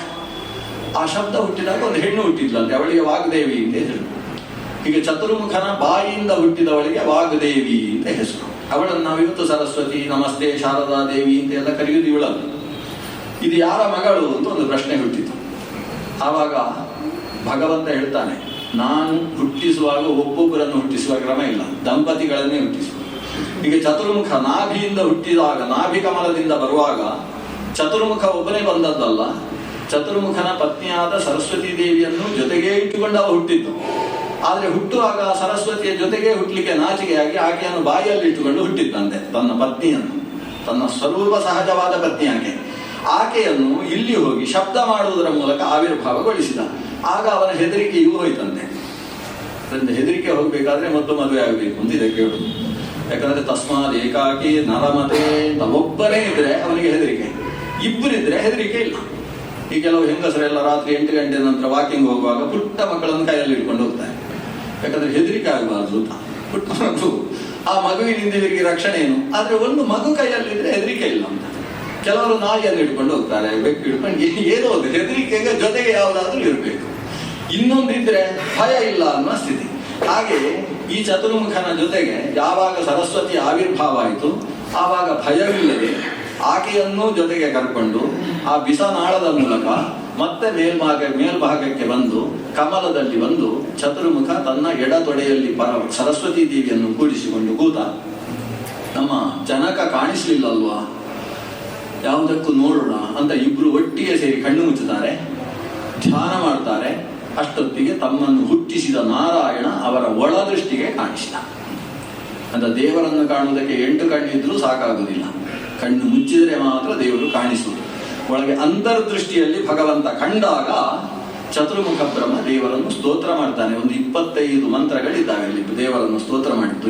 ಜ್ಞಾತೋಸಿ ಮೇದ್ಯ, ನನಗೆ ಈಗ ಕಂಡಿದೇವ, ನೀನು ಕಾಣುವುದು ಅನ್ನುವುದೇ ನಮ್ಮ ಮೇಲೆ ಅನುಗ್ರಹ. ಕಾಣದೇ ಇರುವ ದೇವ ಅಲ್ವ ನೀನು ಅವ್ಯಕ್ತ ಸ್ವಭಾವ. ಕಾಣಿಸದೇ ಇರುವುದು ಅನ್ನುವುದು ನಿನ್ನ ಸ್ವಭಾವ. ಕಾಣಬೇಕು ಅಂತ ಹೇಳಿದ್ರೆ ನೀನು ಅನುಗ್ರಹ ಮಾಡಬೇಕು. ನಮ್ಮ ಪ್ರಯತ್ನದಿಂದ ನಿನ್ನನ್ನು ಕಾಣುವ ಹಾಗಿಲ್ಲ. ನಾವು ಬೆಳಕು ಇಲ್ಲದೆ ಇರತಕ್ಕಂತಹ ವ್ಯಕ್ತಿಗಳು. ಕಣ್ಣಿದೆ ಆದರೆ ಕೈಯಲ್ಲಿ ಟಾರ್ಚ್ ಇಲ್ಲ ನಮ್ಮ ಹತ್ರ. ಅಮಾವಾಸ್ಯೆಯ ರಾತ್ರಿಯಲ್ಲಿದ್ದೇವೆ, ಯಾವ ಬೆಳಕು ಇಲ್ಲ. ಒಂದು ಕೋಟೆ ಇದೆ, ಕೋಟೆಯ ದ್ವಾರದಲ್ಲಿ ಒಬ್ಬ ವ್ಯಕ್ತಿ ಇದ್ದಾನೆ, ಅವನು ದ್ವಾರ ಪಾಲಕ. ಅವನ ಕೈಯಲ್ಲಿ ಒಂದು ಬೆಳಕು, ಕಂದೀಲು ಬೆಳಕಿದೆ, ಅವನ ಕೈಯಲ್ಲಿ ಟಾರ್ಚ್ ಇದೆ. ಅವನು ಬಂದವರನ್ನೆಲ್ಲ ಬೆಳಕು ಹಾಕಿ ನೋಡ್ತಾನೆ, ಆದರೆ ಅವನ ಮುಖ ಮಾತ್ರ ನಮಗೆ ಕಾಣಿಸುವುದಿಲ್ಲ. ನಮಗೆ ಅವನ ಮುಖ ನೋಡಬೇಕು ಅಂತಾದ್ರೆ ನಾವೇನು ಮಾಡಬೇಕು? ಅವನ ಹತ್ರ ಕೈ ಮುಗಿದು ಕೇಳಬೇಕು, ಒಂದ್ಸಲ ಟಾರ್ಚ್ ಹಾಕೋ, ನಿನ್ನ ಮುಖ ನೋಡಬೇಕಾಗಿದೆ. ಅಧಿಕ ಪ್ರಸಂಗಿಯಿಂದ ಕಪಾಳ ಕೊಡಿದ್ರೆ ಹೊಡಿಸಿಕೊಂಡು ವಾಪಸ್ ಬರಬೇಕು. ಇಲ್ಲ, ಅವನು ಇವನ ಮೇಲೆ ಪ್ರೀತಿಯಿಂದ ಆಗಬಹುದು ಅಂತ ಹೇಳಿ ಬೆಳಕು ಹಾಕಿಕೊಂಡ್ರೆ ಮಾತ್ರ ಅವನನ್ನು ನೋಡಬಹುದು. ಹೇಗೋ ಹಾಗೆ ಈ ಪ್ರಪಂಚವೆಂಬ ಮಹಾಕೋಟೆಯ ದ್ವಾರಪಾಲಕನ ಹಾಗೆ ಪಾಲಕನಾಗಿ ನಿಂತಿರುವ ಭಗವಂತನನ್ನು ನಾವು ಕಾಣುವುದಕ್ಕೆ ಅವನ ಬೆಳಕೇ ಬೆಳಕು ಹೊರತು ನಮ್ಮ ಬೆಳಕಾಗುವುದಿಲ್ಲ. ಅವನನ್ನು ಕಾಣಬೇಕಾದ್ರೆ ತಮೇವ ಚಾದ್ಯಂ ಪುರುಷಂ ಪ್ರಪದ್ಯೆ ಅಂತ ಅವನ ಪಾದಕ್ಕೆ ಬೀಳಬೇಕು. ದೇವರೇ, ನಿನ್ನನ್ನು ನೀನು ತೋರಿಸಿಕೋ ಅಂತ ಹೇಳಿದಾಗ ಅವ ಇಷ್ಟಪಟ್ಟು ನಮ್ಮ ಭಕ್ತಿಗೆ ಮೆಚ್ಚಿ ತನ್ನ ಬೆಳಕಿನಲ್ಲಿ ತನ್ನನ್ನು ತೋರಿಸ್ತಾನೆ. ಯಮೇವೇಶ ವೃಣುತೆ ತೇನ ಲಭ್ಯ ಅಂತ ಅವನು ಪ್ರೀತಿಯಿಂದ ತನ್ನನ್ನು ತೋರಿಸಬೇಕು ಅಂತ ಇಚ್ಛಿಸಿದರೆ ಮಾತ್ರ ಅವನು ತೋರಿಸಿದ್ದರಿಂದ ನಾವು ಕಾಣಬಹುದು. ನಮ್ಮ ಪ್ರಯತ್ನದಿಂದ ಅವನನ್ನು ಕಾಣುವುದಕ್ಕೆ ಸಾಧ್ಯ ಇಲ್ಲ ಅನ್ನುವುದು ದೇವರ ಸ್ಥಿತಿ ಅನ್ನುವುದನ್ನು ಚತುರ್ಮುಖ ಬ್ರಹ್ಮ ನಮಗೆ ಅರ್ಥ ಮಾಡಿಸ್ತಾನೆ. ಅಂತೂ ದೇವರನ್ನು ಕಂಡವ ಚತುರ್ಮುಖ, ಆದಿ ಕವಿ ಅಂತ ಅವನಿಗೆ ಹೆಸರು. ತೇನೇ ಬ್ರಹ್ಮ ಹೃದಯ ಆದಿ ಕವಯೇ, ಮೊದಲ ಜ್ಞಾನಿ, ದೇವರನ್ನು ಕಂಡ ಮೊದಲ ಜ್ಞಾನಿ. ನಾವು ಆದ್ಯ ಬ್ರಹ್ಮಣ ಅಂತ ಹೇಳುದು ಇವನನ್ನೇ. ಆದ್ಯ ಅಂದ್ರೆ ಇವ ಮೊದಲನೇ ಬ್ರಹ್ಮ ಅಂತ ಅರ್ಥ ಅಲ್ಲ. ಆದ್ಯ ಅಂದ್ರೆ ದೇವರಿಗೆ ಮೊದಲ ಮಗನಾಗಿ ಹುಟ್ಟಿ ದೇವರನ್ನು ಮೊದಲು ಕಂಡಂತಹ ಬ್ರಹ್ಮ ಅಂತ ಅರ್ಥ. ಈ ಚತುರ್ಮುಖ ಬ್ರಹ್ಮ ದೇವರನ್ನು ಸ್ತೋತ್ರ ಮಾಡ್ತಾನೆ, ಕೈ ಮುಗಿತಾನೆ.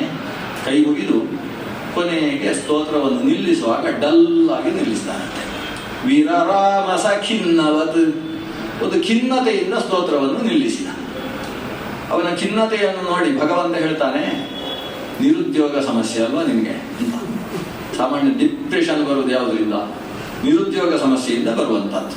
ಆದ್ರಿಂದ ನೀನು ಖಿನ್ನನಾಗಿದ್ದಿ ಅಂದ್ರೆ ಮಾ ವೇದ ಗರ್ಭಗಾಸ್ತಂದ್ರೀಂ ಸರ್ಗೇ ಉದ್ಯಮಮಾವಹ.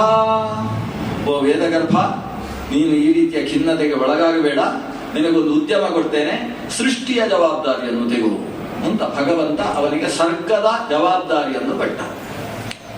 ಸೃಷ್ಟಿಯ ಜವಾಬ್ದಾರಿ ಕೊಟ್ಟ ಕೂಡಲೇ ಚತುರ್ಮುಖ ಮಾಡಿದ್ದೇನು? ತನ್ನ ಪತ್ನಿಯ ಜೊತೆಗೆ ತಪಸ್ಸು, 10,000 ವರ್ಷದ ತಪಸ್ಸು. ತಪಸ್ಸಿನ ಪರಿಣಾಮ ಏನು ಅಂತ ಹೇಳಿದ್ರೆ, ಚತುರ್ಮುಖ ಬ್ರಹ್ಮನ ಒಳಗೆ ಭಗವಂತನ ಒಂದು ರೂಪದ ಪ್ರವೇಶವಾಗ್ತದೆ. ಬ್ರಹ್ಮಣಿ ಬ್ರಹ್ಮರೂಪೋಸು ಅಂತ ಅವರ ಒಳಗೆ ಭಗವಂತನ ಒಂದು ರೂಪದ ಪ್ರವೇಶ ಆಗ್ತದೆ. ಆ ಪ್ರವೇಶ ಆದ ಕೂಡಲೇ ಸೃಷ್ಟಿಯ ಜ್ಞಾನ ಬರ್ತದೆ. ಹೀಗೀಗೆ ಮಾಡಬೇಕು, ಹೀಗೀಗೆ ಸೃಷ್ಟಿಸಬೇಕು. ಆಮೇಲೆ ಬ್ರಹ್ಮಾಂಡದ ಒಳಗೆ ಜವಾಬ್ದಾರಿ ಯಾರ್ದು ಸೃಷ್ಟಿಸುವುದು? ಈಗ ಚತುರ್ಮುಖ ಬ್ರಹ್ಮನ ಜವಾಬ್ದಾರಿ. ಅದರಿಂದ ಸೃಷ್ಟಿಕರ್ತ ಅಂತ ಚತುರ್ಮುಖ ಕಲಿಸಿಕೊಳ್ತಾನೆ. ತಾನು ಯಾವ ಪದ್ಮದಲ್ಲಿ ಆವಿರ್ಭವಿಸಿದ್ದಾನೆ ಆ ಪದ್ಮವನ್ನು 14 ವಿಭಾಗ ಮಾಡ್ತಾನೆ. ಆ ಪದ್ಮದ 14 ಭಾಗಗಳೇ ಚತುರ್ದಶ ಭುವನಗಳು ಅಂತ ಕಲಿಸಿಕೊಂಡು, ಅದರಲ್ಲಿ ಮಧ್ಯದಲ್ಲಿ ಬರುವಂತಹದ್ದು ಭೂಮಿ, ಭೂಮಿಯ ಕೆಳಗೆ ಬರುವಂತಹದ್ದು ಅತಲ, ವಿತಲ, ಸುತಲ, ರಸಾತಲ, ತಲಾತಲ, ಮಹಾತಲ, ಪಾತಾಲ ಅಂತ ಹೇಳುವ ಲೋಕಗಳು. ಈ ಭೂಮಿಯ ಮೇಲೆ ಮತ್ತೆ ಭೂಲೋಕ, ಭೂರ್ಲೋಕ, ಸ್ವರ್ಲೋಕ, ಮಹೋಲೋಕ, ಜನಲೋಕ, ತಪೋಲೋಕ, ಸತ್ಯಲೋಕ ಅಂತೇಳಿ 7 ಲೋಕಗಳು. ಒಟ್ಟು ಚತುರ್ದಶ ಭುವನಾತ್ಮಕವಾದ ಪ್ರಪಂಚವನ್ನು ಚತುರ್ಮುಖ ಬ್ರಹ್ಮ ತಾನು ಆವಿರ್ಭವಿಸಿದ್ದಂತಹ ಲೋಕಸಾರವಾದ ಪದ್ಮದಿಂದಲೇ ಸೃಷ್ಟಿಸಿದ. ಅಂತೂ ಚತುರ್ಮುಖ ಚತುರ್ದಶ ಭುವನ ಸೃಷ್ಟಿ ಮಾಡಿದ.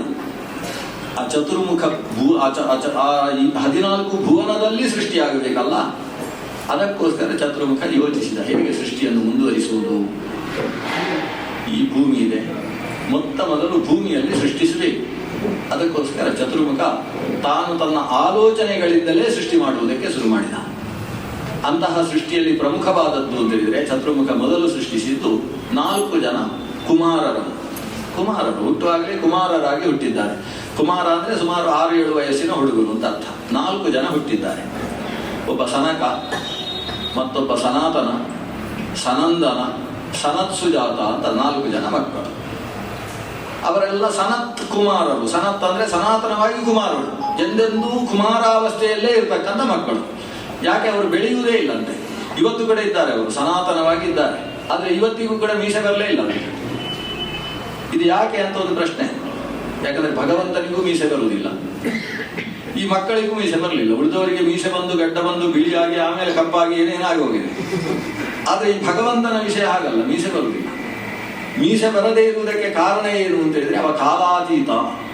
ಮೀಸೆ ಬಂತು ಅಂತ ಹೇಳಿದ್ರೆ ಅರ್ಥ ಏನು? ಜನ ಕೇಳ್ತಾರೆ, ಎಷ್ಟು ನಿಮ್ಗೆ 16, 18 ಟೀನ್ ಮುಗೀತೋ ಟೀನ್ ಉಳ್ಕೊಂಡಿದೆಯೋ, 19 ಹೋಗಿಟ್ಟೆ 20 ಟೀ ಬಂದಿದೆಯೋ ಅಂತ ಪ್ರಶ್ನೆ ಕೇಳ್ತಾರೆ. ಮೀಸೆ ಬಂತು ಅಂತ ಆದ್ರೆ ಒಂದು ವಯಸ್ಸು ಆಗಿದೆ ಅಂತ ಅರ್ಥ. ಭಗವಂತನಿಗೆ ಕಾಲದ ಸಂಬಂಧವೇ ಇಲ್ಲ ಅನ್ನೋದನ್ನು ದ್ಯೋತಿಸುವುದಕ್ಕೋಸ್ಕರ ದೇವರು ಮೀಸೆಯನ್ನು ಪಡೆಯುವುದಿಲ್ಲ ತನ್ನ ಮೂಲ ಸ್ವರೂಪದಲ್ಲಿ. ಈ ಭಗವಂತ ಕಾಲಾತೀತವಾದ ಶಕ್ತಿ. ಇದರಲ್ಲಿ ಸೃಷ್ಟಿಸುವುದಕ್ಕೋಸ್ಕರ ಆಲೋಚನೆ ಮಾಡಿದಂತಹ ಚತುರ್ಮುಖ ಬ್ರಹ್ಮ ಕುಮಾರರನ್ನು ಸೃಷ್ಟಿಸಿದ್ದಾನೆ. ಅವರ ವಯಸ್ಸು ಯಾಕಾಗುವುದಿಲ್ಲ ಕುಮಾರರಿಗೆ? ಯಾಕಂದ್ರೆ ವಯಸ್ಸಾಗುವುದು ಯಾಕೆ ಅಂತ ಹೇಳಿದ್ರೆ ಟೆನ್ಷನ್ ಮಾಡಿಕೊಳ್ಳೋದ್ರಿಂದ ವಯಸ್ಸಾಗುತ್ತೆ. ಈಗ ನಾವೊಂದು ವೇಳೆ ನನ್ಗೆ ಗೊತ್ತಿರಲಿಲ್ಲ, ಇದನ್ನು ಯಾರಾದ್ರೂ ಆ ಹೊತ್ತಿಗೆ ಭಾಗವತ ಹೇಳಿದರೆ ನಮಗೂ ವಯಸ್ಸಾಗದೇ ಇರುವ ಹಾಗೆ ಮಾಡ್ಕೊಳ್ಬೋದಿತ್ತು. ಒಂದು 7-8 ವಯಸ್ಸಿನಲ್ಲೇ ಯಾವ ಟೆನ್ಷನ್ ಮಾಡ್ಕೊಳ್ಬಾರ್ದು, ಶಾಂತವಾಗಿರ್ಬೇಕು. ತಲೆಗೆ ಯಾವುದೇ ಟೆನ್ಷನ್ ಬರಬಾರ್ದು, ಎಲ್ಲ ದೇವರು ನೋಡ್ಕೋತಾನೆ ಅನ್ನುವ ಸರ್ವ ಸಮರ್ಪಣ ಭಾವ ಇದ್ರೆ ಟೆನ್ಷನ್ ಇಲ್ಲ ಅಂತ ಹೇಳಿದ್ರೆ ತಲೆಗುದ್ದು ಹೆಚ್ಚು ಬೆಳೆಯುವುದಿಲ್ಲ, ಅದು ಬಿಳಿ ಆಗುವುದಿಲ್ಲ, ಯಾವುದೂ ಆಗುವುದಿಲ್ಲ. ಶಾಂತವಾಗಿ ಅದೇ ವಯಸ್ಸಿನಲ್ಲಿ ಇರ್ತಾನೆ. ಪ್ರಾಣಾಯಾಮ ಪರಾಯಣನಾಗಿ ಶಾಂತಿ ಅನ್ನುವ ಸ್ಥಿತಿಯಲ್ಲಿದ್ರೆ ಅವನ ಶರೀರಕ್ಕೆ ವಯಸ್ಸೇ ಆಗುವುದಿಲ್ಲ ಅಂತೆ. ಇವತ್ತಿಗೂ ಹಿಮಾಲಯದಲ್ಲಿ 432 ವರ್ಷದ ವ್ಯಕ್ತಿ ಇದ್ದಾನೆ ಅಂತ ಸ್ವಾಮಿರಾಮ ಬರ್ಕೊಳ್ತಾನಲ್ಲ ಹಿಮಾಲಯದ ಸನ್ನಿಧಿಯಲ್ಲಿ ಬರೆಯುವಾಗ. ಅಂದ್ರೆ ಆ ಯೋಗದಿಂದ ಯಾವ ರೀತಿಯೂ ಮನಸ್ಸಿನಲ್ಲಿ ಒತ್ತಡವನ್ನು ಹಾಕಿಕೊಳ್ಳದೇ ಇದ್ದಾಗ ಶರೀರಕ್ಕೆ ವಯಸ್ಸಾಗುವುದಿಲ್ಲ. ಇದೊಂದು ಸ್ಥಿತಿ ಇದೆ. ಈ ಕುಮಾರರು ಸನ್ಯಾಸಿಗಳು, ಅವರಿಗೆ ಏನು ಬೇಡ, ಹುಟ್ಟುವಾಗ ಯಜ್ಞೋಪೀತ ಹಾಕಿಕೊಂಡು ಹುಟ್ಟಿದವರಲ್ಲ. ಆದರೆ ಚತುರ್ಮುಖ ಹೇಳ್ತಾನೆ, ನಾನು ಭಗವಂತರಿಂದ ಸೃಷ್ಟಿಯ ಜವಾಬ್ದಾರಿ ಹೊತ್ತವ. ನೀವು 4 ಜನ ಮಕ್ಕಳು ಹುಟ್ಟಿದ್ದೀರಿ, ನಾನು ಮನಸ್ಸಿನಲ್ಲಿ ಆಲೋಚನೆ ಮಾಡಿದಾಗ ಹುಟ್ಟಿದವರು, ಆದ್ರಿಂದ ಮಾನಸ ಸೃಷ್ಟಿ ನಂದರು.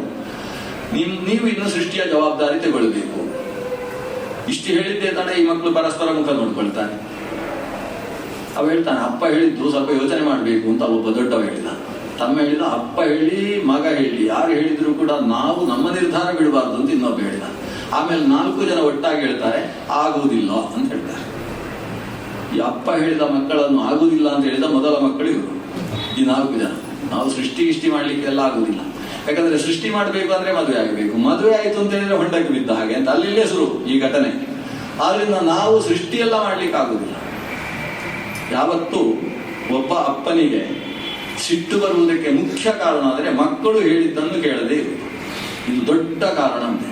ಆದ್ರಿಂದ ಆ ಭಾಗವತ ಅಲ್ಲಿ ಹೇಳ್ತದೆ, ಏನೇ ಆಗಲಿ ಮಕ್ಕಳು ಅಪ್ಪ ಹೇಳಿದ ಹಾಗೆ ಕೇಳದೆ ಹೋದ್ರೆ ತೊಂದರೆ ಇಲ್ಲ, ಆದ್ರೆ ಹಾಗೇ ಮಾಡ್ತೇವೆ ಅಂತ ಹೇಳ್ಬೇಕು. ಇದು ಭಾಗವತ ಹೇಳಿಕೊಂಡು. ಅಪ್ಪ ಏನೇ ಹೇಳಿ ಆ ಹೇಳಿದ ವಿಷಯ ವಸ್ತುತಃ ಈ ಕಾಲಕ್ಕೆ ಅತೀತವಾಗಿರ್ಬೋದು, ಕಾಲಕ್ಕೆ ಹೊಂದದೇ ಇರ್ಬೋದು, ಆದ್ರೆ ಹೇಳಿದ ಹೊತ್ತಿಗೆ ಸರಿ ಸರಿ ಅಂತ ಹೇಳ್ಬೇಕು. ಆಮೇಲೆ ಅವರಿಗೆ ಅದು ಯಾಕೆ ಸರಿಯಲ್ಲ ಅಂತ ಅರ್ಥ ಮಾಡಿಸಿಕೊಂಡು ಮುಂದುವರಿಬೇಕೇ ಹೊರತು ತಂದೆಯ ಆದೇಶವನ್ನು ಮಕ್ಕಳು ಮೀರಬಾರ್ದು. ಈ ಮಕ್ಕಳು ಮೀರಿದ್ರಲ್ವಾ, ಮೀರಿದ್ದಕ್ಕೆ ಚತುರ್ಮುಖನಿಗೆ ಮೊದಲು ಯದ್ವಾ ಸಿಟ್ಟು ಬಂತು. ಸಿಟ್ಟನ್ನು ಶರೀರದಲ್ಲಿ ತುಂಬಿಸಿಕೊಳ್ಳುವುದಕ್ಕೆ ಸಾಧ್ಯ ಆಗಲಿಲ್ಲ ಅಂತೆ. ಅದು ಕೊನೆಗೆ ಮೂಗಿನ ತುದಿಯಲ್ಲಿ ಹೊರಗೆ ಬಂದಂತೆ. ಅನ್ನ ಮೂಗಿನ ತುದಿಯ ಸಿಟ್ಟು ಅಂತ ಸುರಾದಂತೆ ಇಲ್ಲಿ ಹೋದ್ರೆ ಮೂಗಿನ ತುದಿಗೂ ಸಿಟ್ಟಿಗೂ ಏನು ಸಂಬಂಧ? ಈ ಸಿಟ್ಟು ಎಲ್ಲಿಂದ ಬಂತು ಅಂದ್ರೆ 2 ಹುಬ್ಬುಗಳ ಮಧ್ಯ ಮೂಗಿನ ತುದಿ ಯಾವತ್ತು ಮೇಲೆ ಇರುವುದು. ನಾವು ಇನ್ನು ಯಾವುದು ಮೂಗಿನ ತುದಿ ಇದು ಅಂತ ಹೇಳುವ ಆಗಿಲ್ಲ. 2 ಹುಬ್ಬುಗಳ ಮಧ್ಯದಿಂದ ಆ ಸಿಟ್ಟು ಒಂದು ಮಗುವಿನ ರೂಪದಲ್ಲಿ ಹೊರಗೆ ಬಂದಂತೆ.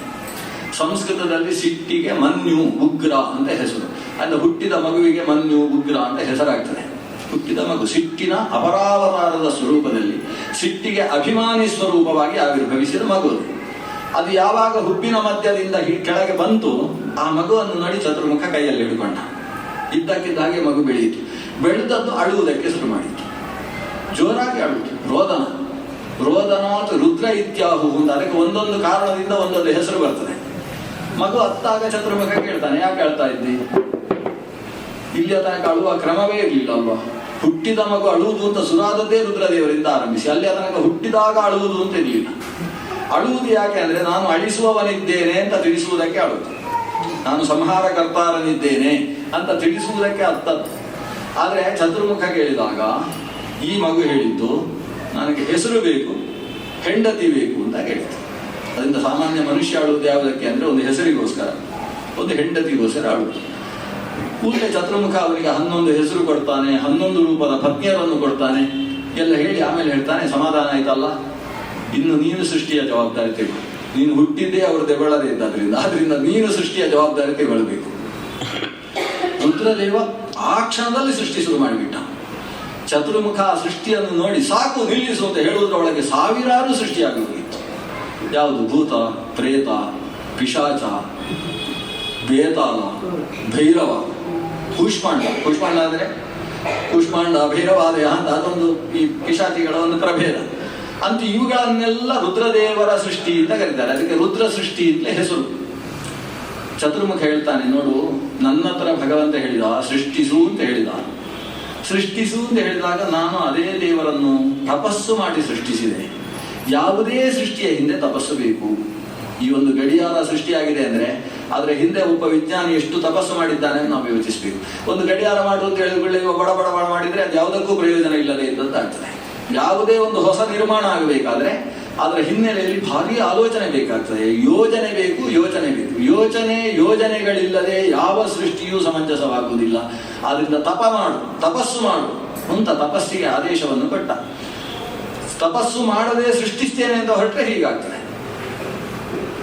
ಭಾದ್ರಪದ ಚತುರ್ಥಿಯ ದಿವಸ ಒಂದು ಗಣಪತಿ ಮಾಡುವಂತ ಮಗನಿಗೆ ಅಪ್ಪ ಹೇಳಿದ್ರೆ ಇವನು ಗಣಪತಿ ಮಾಡಿ ಮುಂದೆ ಇಟ್ಟಿರ್ತಾನೆ. ಅಪ್ಪ ಬಂದು ಏನು ಹನುಮಂತನನ್ನು ಮಾಡಿ ಇಟ್ಟಿದ್ದಿಂದ ಕೇಳ್ತಾನೆ. ಅಪ್ಪ ಬಂದು ಅದು ವಿನಾಯಕಂ ಪ್ರಕುರ್ವಾಣ ರಚಯಾಮಾಸ ವಾನರಂತ. ಅಭ್ಯಾಸ ಇಲ್ಲದೆ ಒಳಗಿನಿಂದ ತಪಸ್ಸಿಲ್ಲದೆ ಮಾಡಿದಾಗ ಏನೇನೋ ಎಡವಟ್ಟಾಗಿ ಹೋಗ್ತದೆ. ಹಾಗೆ ಸೃಷ್ಟಿಸಿದ್ದಿ. ಇದಕ್ಕೋಸ್ಕರ ನೀನು ಏನನ್ನು ಸೃಷ್ಟಿಸಿದ್ಯೋ ಅದರ ರಕ್ಷಣೆಯ ಜವಾಬ್ದಾರಿಯನ್ನು ನೀನು ತೆಗೆಬೇಕು. ಇದರಿಂದ ಪ್ರಪಂಚಕ್ಕೆ ಹಾನಿಯಾಗದೇ ಇರುವ ಹಾಗೆ, ಸಜ್ಜನರಿಗೆ ಇದರಿಂದ ಸಜ್ಜನರನ್ನು ಇದು ನುಂಗದೇ ಇರುವ ಹಾಗೆ ನೀನು ಗಮನಿಸಬೇಕು. ರುದ್ರದೇವ ತಾನು 5 ರೂಪಗಳನ್ನು ಸ್ವೀಕರಿಸಿ ಒಂದು ರೂಪದಿಂದ ಭೂತಾಧಿಪತಿ ಅಂತ ಹೆಸರು ಪಡಿತಾನೆ. ಪ್ರೇತಾಧಿಪತಿ ಎಂದು ಅದೇ ರೂಪಕ್ಕೆ ಹೆಸರು. ಈಗ ರುದ್ರನ ಒಂದು ರೂಪ ಸತ್ಯೋಜಾತ, ವಾಮದೇವ, ಅಘೋರ, ತತ್ಪುರುಷ, ಈಶಾನ ಅಂತ ಹೇಳುವ ಪಂಚರೂಪಗಳಲ್ಲಿ ಅಘೋರ ಅನ್ನುವ ರೂಪದಿಂದ ಭೂತಾಧಿಪತಿಯಾಗಿ ರುದ್ರದೇವ ನಿಲ್ತಾನೆ. ತಾನು ವಾಮದೇವ ಸ್ವರೂಪದಿಂದ ತಾನು ತನ್ನ ರುದ್ರ ಪದವಿಯಿಂದ ಶೇಷ ಪದವಿಗೆ ಇರುವುದಕ್ಕೋಸ್ಕರ ತಪಶ್ಚರ್ಯೆಯಲ್ಲಿ ನಿರತನಾಗ್ತಾನೆ. ಈಶಾನ ಅನ್ನುವ ರೂಪದಿಂದ ಅರ್ಧನಾರಿ ನರೇಶ್ವರನಾಗಿ ಪಾರ್ವತಿ ಪತಿಯಾಗಿ ಎಲ್ಲರ ಆರಾಧನೆಗೆ ಫಲವನ್ನು ಕೊಡುವುದಕ್ಕೋಸ್ಕರ ನಿಯಾಮಕನಾಗಿ ನಿಂತುಕೊಳ್ತಾನೆ. ಸದ್ಯೋಜಾತ ಅನ್ನುವ ರೂಪದಿಂದ ಆ ರುದ್ರದೇವ ಈ ಸಂಧ್ಯಾಕಾಲಗಳಲ್ಲಿ ಸಂಚಾರ ಮಾಡ್ತಾ ಲೋಕದ ನಿಯಂತ್ರಣವನ್ನು ಮಾಡ್ತಾನೆ. ಸ್ಮಶಾನವನ್ನು ತನ್ನ ನಿವಾಸ ನಿಲಯ ಸ್ಥಿತ ಅಂತ ಅದನ್ನು ನಿವಾಸ ನಿಲಯವನ್ನಾಗಿ ಆತ ಸ್ವೀಕಾರ ಮಾಡಿಕೊಳ್ತಾನೆ ಅಂತ ರುದ್ರನದ್ದು ವೈರಾಗ್ಯಾಧಿಪತಿಯಾಗಿದ್ದುಕೊಂಡು ದೊಡ್ಡ ವಿಶೇಷಗಳಿದ್ದಾವೆ. ಅಂತಹ ರುದ್ರನ ಆವಿರ್ಭಾವ ಆಯಿತು. ಈಗ ತ್ರಿಮೂರ್ತಿಗಳಾಗಿ ಹೋದ ಭಗವಂತ ನಾರಾಯಣ, ಆತನ ಮಗನಾದಂತಹ ಆದ್ಯ ಬ್ರಹ್ಮನ ಮಗನಾದಂತಹ ರುದ್ರದೇವ ಆಲೋಚನೆ ಮಾಡ್ತಾನೆ, ಸೃಷ್ಟಿ ಯಾಕೋ ವಿಸ್ತಾರ ಆಗ್ತಾ ಇಲ್ವಲ್ಲ, ಒಂದು ಒಳ್ಳೆ ಸಮರ್ಥ ಪ್ರಜಾಪತಿಗಳನ್ನು ಸೃಷ್ಟಿಸಬೇಕು ಅಂತ ಯೋಚಿಸ್ತಾ ಇದ್ದ ಹಾಗೆ 10 ಜನ ಹುಟ್ಟಿದ್ರಂತೆ. ಇದಕ್ಕೆಲ್ಲ ಮಾನಸ ಸೃಷ್ಟಿ ಅಂತ ಹೆಸರು.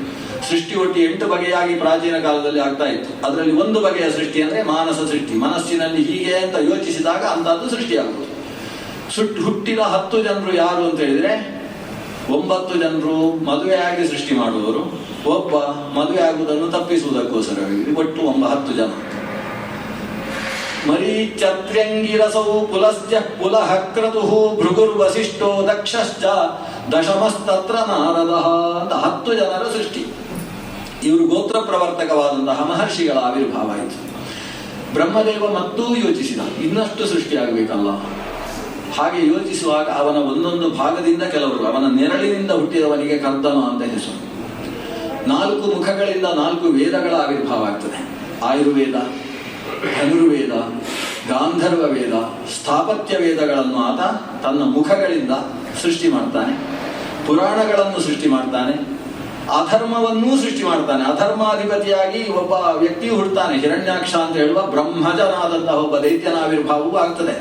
ಅಂತೂ ಬ್ರಹ್ಮದೇವ ತನ್ನ ಮಾನಸ ಸೃಷ್ಟಿಗಳನ್ನು ಮಾಡ್ತಾನೆ. ಇಷ್ಟೆಲ್ಲ ಆದಾಗ ಚತುರ್ಮುಖನಿಗೆ ಕಾಣಿಸ್ತದೆ, ಹೊಸ ರೀತಿಯ ಸೃಷ್ಟಿ ಮಾಡಬೇಕು, ಮಿಥುನ ಭಾವದಿಂದ ಸೃಷ್ಟಿಯಾಗಬೇಕು, ಗಂಡ ಹೆಂಡತಿಗಳಿಂದ ಸೃಷ್ಟಿ ಎನ್ನುವುದನ್ನು ನಾನು ಶುರು ಮಾಡಬೇಕು ಅಂತ ಚತುರ್ಮುಖನಿಗೆ ಅನಿಸಿತು.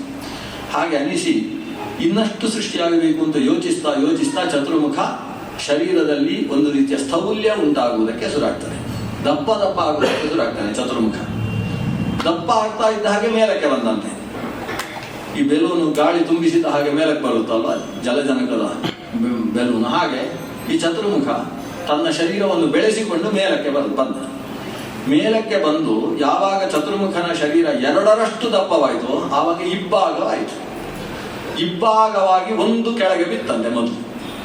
ಆ ಮೊದಲು ಬಿದ್ದಂತಹ ಕೆಳಗೆ ಬಿತ್ತಲ್ಲ, ಬಿದ್ದದ್ದಕ್ಕೆ ಪತನ ಆಯ್ತಲ್ವ, ಪತನ ಆದದ್ದಕ್ಕೆ ಅದೇ ಪತಿ ಅಂತ ಹೆಸರಂತೆ.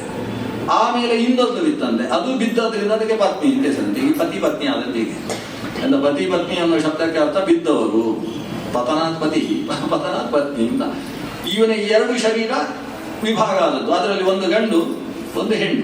ಆ ಹೆಣ್ಣು ಯಾವುದು ಅಂದ್ರೆ ಹಿಂದೆ ಅವನ ಬಾಯಿಯಿಂದ ಬಂದಂತಹ ಸರಸ್ವತಿಯಾಗಿಯೇ 2ನೇ ಭಾಗ ಆದದ್ದು. ಅಷ್ಟು ಅಂದ್ರೆ ರುದ್ರದೇವರಲ್ಲಿ ಮಾತ್ರ ಅರ್ಧನಾರೀಶ್ವರ ಸ್ವರೂಪ ಇರುವುದಲ್ಲ, ಬ್ರಹ್ಮದೇವರಲ್ಲೂ ಅರ್ಧನಾರೀಶ್ವರ ಸ್ವರೂಪ ಇದೆ. ಭಗವಂತ ನಾರಾಯಣನಲ್ಲೂ ಕೂಡ ಅರ್ಧನಾರಿ ನರ ರೂಪ ಇದೆ. ಅದನ್ನು ಅರ್ಧನಾರಿ ನಾರಾಯಣ ತಂತ್ರ ಅನ್ನುವ ಗ್ರಂಥ ಬಹಳ ವಿಸ್ತಾರವಾಗಿ ವಿವರಣೆ ಕೊಡ್ತದೆ ಅಂತ ಆಚಾರ್ಯರು ಉಪನಿಷತ್ ಭಾಷ್ಯಗಳಲ್ಲಿ ಹೇಳ್ತಾರೆ. ಹೀಗೆ ಚತುರ್ಮುಖ ಬ್ರಹ್ಮನ 2 ಶರೀರ ಆಯಿತು. ಈ 2 ಶರೀರಗಳಿಂದ ದಂಪತಿಗಳು ಹುಟ್ಟುತ್ತಾರೆ. ಅದರಲ್ಲಿ ಗಂಡಿನ ಭಾಗದಿಂದ ಹುಟ್ಟಿದವನಿಗೆ ಮನು ಅಂತ ಹೆಸರು, ಹೆಣ್ಣಿನ ಭಾಗದಿಂದ ಹುಟ್ಟಿದವಳಿಗೆ ಶತರೂಪ ಅಂತ ಹೆಸರು. ಇದು ಸ್ವಯಂಭುವಿನಿಂದ ಹುಟ್ಟಿದ ಮನು ಆದ್ರಿಂದ ಅವನಿಗೆ ಸ್ವಯಂಭುವ ಮನು ಅಂತ ಕರೀತಾರೆ. ಈಗ ಸ್ವಯಂಭುವ ಮನು ಮತ್ತು ಶತರೂಪಾದೇವಿ ಅಂತ ಹೇಳುವ ದಂಪತಿಯರ ಸೃಷ್ಟಿಯಾಗ್ತದೆ. ಆದಿರಾಜನಾದಂತಹ ಸ್ವಯಂಭುವಮನು ಮೊದಲ ಮನ್ವಂತರದ ಅಧಿಪತಿ. ಅವನು ಶತರೂಪಾದೇವಿಯಲ್ಲಿ 5 ಮಕ್ಕಳ ತಂದೆ. ಹೀಗೆ ನಮ್ಮ ಸೃಷ್ಟಿಗೆ ಹತ್ರ ಬರ್ತಾ ಇದ್ದೇವೆ ಅಂತ ಅರ್ಥ. ಅಂದ್ರೆ ಇಷ್ಟು ಮಕ್ಕಳು ಹುಡ್ತಾ ಇದ್ದಾರೆ ಅಂದ್ರೆ ನಾವು ಹುಡ್ತೇವೆ ಅಂತ ಅರ್ಥ. ಮುಂದಕ್ಕೆ 5 ಮಕ್ಕಳಲ್ಲಿ 2 ಗಂಡು ಮಕ್ಕಳು, ಪ್ರಿಯವ್ರತ ಮತ್ತು ಉತ್ತಾನಪಾದ ಅಂತ ಹೇಳುವ 2 ಗಂಡು ಮಕ್ಕಳು, 3 ಜನ ಹೆಣ್ಣು ಮಕ್ಕಳು, ಆಕೂತಿ, ಪ್ರಸೂತಿ, ದೇವಹೂತಿ ಅಂತ ಹೇಳುವ 3 ಜನ ಹೆಣ್ಣು ಮಕ್ಕಳ ಆವಿರ್ಭಾವ ಆಯಿತು. ಇದು ಸೃಷ್ಟಿಯ ಆರಂಭದಲ್ಲಿ ನಡೆದ ಘಟನೆ. ಇಷ್ಟನ್ನು ಹೇಳಿ ಇದ್ದಕ್ಕಿದ್ದ ಹಾಗೆ ವ್ಯಾಸರು, ಶುಕಾಚಾರ್ಯರು, ಇದು ಉದ್ಧವ ಮತ್ತು ವಿದುರನ ಸಂವಾದದ ಸ್ವರೂಪದಲ್ಲಿ ಬರ್ತಾ ಇರುವ ಕಥೆ. ಒಂದು ಕಾಲದ ಸ್ವರೂಪ ನಿನಗೆ ಹೇಳ್ತೇನೆ ಅಂತ ಮಧ್ಯದಲ್ಲಿ ಒಂದು ಕಾಲದ ಸ್ವರೂಪ ಹೇಳ್ತಾರೆ. ಸ್ವಲ್ಪ ಕಾಲವನ್ನು ತಿಳ್ಕೊಂಡ್ರೆ ಸೃಷ್ಟಿಗೆ ಅನುಕೂಲ ಆಗ್ತದೆ. ಈಗ ಕಾಲ ಅಂದ್ರೆ ನಾವು ಹೇಳ್ತೇವಲ್ಲ, ಈಗ ಯಾವ ಕಾಲ? ಈಗ ಕಲಿಕಾಲ ಅಂತ ಹೇಳ್ತೇವೆ. ಈ ಕಲಿಕಾಲ ಅಂದ್ರೆ ಏನು? ಅಲ್ಲಿಯ ತನಕ ಬರಬೇಕಲ್ಲ. ಕಾಲ ಶುರು ಆಗುವುದು ಪುಟ್ಟ ಕಾಲ, ಕ್ಷಣ, ಅರೆ ಕ್ಷಣ ಅಂತ ಹೇಳ್ತೇವಲ್ಲ, ಬರೀ ಪುಟ್ಟ ಕಾಲ. ಅದನ್ನು ಸಂಸ್ಕೃತದಲ್ಲಿ ಕ್ಷಣ ಅರೆ ಕ್ಷಣ ಅಂತ ಕರೆಯುವುದಿಲ್ಲ, ಅದನ್ನು ಪರಮಾಣು ಕಾಲ ಅಂತ ಕರಿತೇವೆ. ಪರಮಾಣು ಕಾಲ ಅಂದ್ರೆ ಎಷ್ಟದು? ನಮ್ಮ ಚಿಂತನೆಗೆ ಈ ಫ್ರಾಕ್ಷನ್ ಆಫ್ ಸೆಕೆಂಡ್ ಅಂತ ಹೇಳ್ತೇವಲ್ಲ, ಅತಿ ಸೂಕ್ಷ್ಮ. ಅದನ್ನು ನಾವು ಕಲ್ಪಿಸುವುದಕ್ಕೆ ಸಾಧ್ಯ. ಸುಮ್ಮನೆ ಕಲ್ಪಿಸಿಕೊಳ್ಳುವುದಕ್ಕೆ ಶಾಸ್ತ್ರಕಾರರು ಒಂದು ದೃಷ್ಟಾಂತ ಕೊಡ್ತಾರೆ. ಏನಂದ್ರೆ ಎಲೆ, ಈ ತಾಮ್ರಾಣಿ, ದೊಡ್ಡಪತ್ರೆ ಸೊಪ್ಪು ಅದೆಲ್ಲ ಇಡುವುದಲ್ಲ. ಯಾವುದು ಅತ್ಯಂತ ತೆಳ್ಳಗಿನ ಎಲೆ ಉಂಟು ಅದನ್ನು ಇಡಬೇಕು. ಕಮಲಪತ್ರವನ್ನು 1000 ಎಲೆ ಇಟ್ಟರೆ ಸುಮಾರು 200 ಪುಟದ ಪುಸ್ತಕದಷ್ಟು ದಪ್ಪ ಆಗ್ತದೆ. 1000 ಪತ್ರಗಳನ್ನು, ಕಮಲಪತ್ರಗಳನ್ನು ಒಂದರ ಮೇಲೆ ಒಂದು ಇಡಬೇಕು. ಇಟ್ಟು ಒಬ್ಬ ಪರಾಕ್ರಮಿಯಾದ ವ್ಯಕ್ತಿಯ ಕೈಯಲ್ಲಿ ಅತ್ಯಂತ ಚೂಪಾದ ಒಂದು ಸೂಜಿಯನ್ನು ಕೊಟ್ಟು, ದಪ್ಪಣ ಕೊಟ್ಟು, ಇದಕ್ಕೆ ಚುಚ್ಚು ಅಂತ ಹೇಳ್ಬೇಕಂತೆ, ವೇಗವಾಗಿ ಚುಚ್ಚು ಅಂತ. ನಮ್ಮಂತ ತೆಳ್ಳಗಿದ್ದವರ ಹತ್ರ ಕೊಟ್ಟರೆ ಅವರು ವೇಗವಾಗಿ ಚುಚ್ಚಿದ್ರು ನಿಧಾನ ಆಗ್ತದೆ. ಅದಕ್ಕೆ ಅತಿ ವೇಗದಿಂದ ಚುಚ್ಚು ಅಂತ ಅವನ ಕೈಯಲ್ಲಿ ಕೊಡಬೇಕು. ಅವನು ತನ್ನ ಶಕ್ತಿಯೆಲ್ಲ ಉಪಯೋಗಿಸಿ ಅತಿ ವೇಗದಿಂದ ಚುಚ್ಚಿದ್ರೆ ಏನಾಗ್ತದೆ? ಏಕ ಕ್ಷಣದಲ್ಲಿ ಆ 1000 ಎಲೆ ತೂತಾಗ್ತದೆ. 1000 ಎಲೆ ಎಷ್ಟೊತ್ತಿನಲ್ಲಿ ತೂತಾಯಿತು ಅಂತ ಹೇಳಿದ್ರೆ ನಾವೇನು ಹೇಳ್ತೇವೆ? ಕ್ಷಣದಲ್ಲಿ ತೂತಾಯಿತು ಅಂತ ಹೇಳ್ತೇವೆ. ಆದರೆ ಮೊದಲನೇ ಎಲೆ ತೂತಾದ ಮೇಲೆ 2ನೇ ಎಲೆ ತೂತಾಗ್ತದಲ್ವಾ? ಆ 1 ಎಲೆ ತೂತಾಗಿ 2ನೇ ಎಲೆ ತೂತಾಗಿರೋದಕ್ಕೆ ಮಧ್ಯದಲ್ಲಿ ಏನು ಕಾಲ ಉಂಟು, ಅದಕ್ಕೆ ಪರಮಾಣು ಕಾಲ ಅಂತ ಹೆಸರು. ಅಂದ್ರೆ ನಾವು ಒಂದು ಕ್ಷಣ ಅಂತ ಹೇಳುವ ಕಾಲದಲ್ಲಿ 999 ಪರಮಾಣು ಕಾಲ ಸೇರಿಕೊಂಡಿದೆ ಅಂತ ಅರ್ಥ. ಆ ಪರಮಾಣು ಕಾಲಗಳು 3 ಸೇರಿ ಅದಕ್ಕೆ ತ್ರುಟಿ ಕಾಲ ಅಂತ ಹೆಸರಾಗ್ತದೆ. ಆ 3 ತ್ರುಟಿಗಳು ಸೇರಿ ಲವದಿಂದ ಕಾಷ್ಠ, ಕಾಷ್ಠದಿಂದ ಕೊನೆಗೆ ನಾಡಿಕ, ಮಧ್ಯದಲ್ಲಿ ನಿಮೇಷ, ಲಘು, ಬೇರೆ ಬೇರೆ ಹೆಸರಿನ ಕಾಲ ಆಗಿ ಕೊನೆಗೆ 24 ನಿಮಿಷದಷ್ಟು ಕಾಲ ಆದಾಗ ಅದಕ್ಕೆ ನಾಡಿಕ ಅಥವಾ ಗಳಿಗೆ ಅಂತ ಹೆಸರಾಗ್ತದೆ. ಒಂದು ಗಳಿಗೆ ಅಂದರೆ 24 ನಿಮಿಷ. ನಮಗೆಲ್ಲ ಈ ನಿಮಿಷ, ಮಿನಿಟ್ಟು ಮತ್ತು ಸೆಕೆಂಡು, ಆಮೇಲೆ ಗಂಟೆ ಇದು ಹೇಳಿ ಅಭ್ಯಾಸವೇ ಹೊರತು ಇದೆಲ್ಲ ಗೊತ್ತಿಲ್ಲ. ಗಳಿಗೆ ಅದಕ್ಕೋಸ್ಕರ ಅದನ್ನು ಭಾಗವತದ ಮೂಲಕ ಆದರೂ ತಿಳ್ಕೊಳ್ಬೇಕು. ಒಂದು 24 ನಿಮಿಷದ ಒಂದು ಗಳಿಗೆ. ಒಟ್ಟು ದಿನದಲ್ಲಿ ಎಷ್ಟು ಗಳಿಗೆ? ಒಂದು ದಿನ ಅಂತ ಹೇಳಿದ್ರೆ 60 ಗಳಿಗೆ.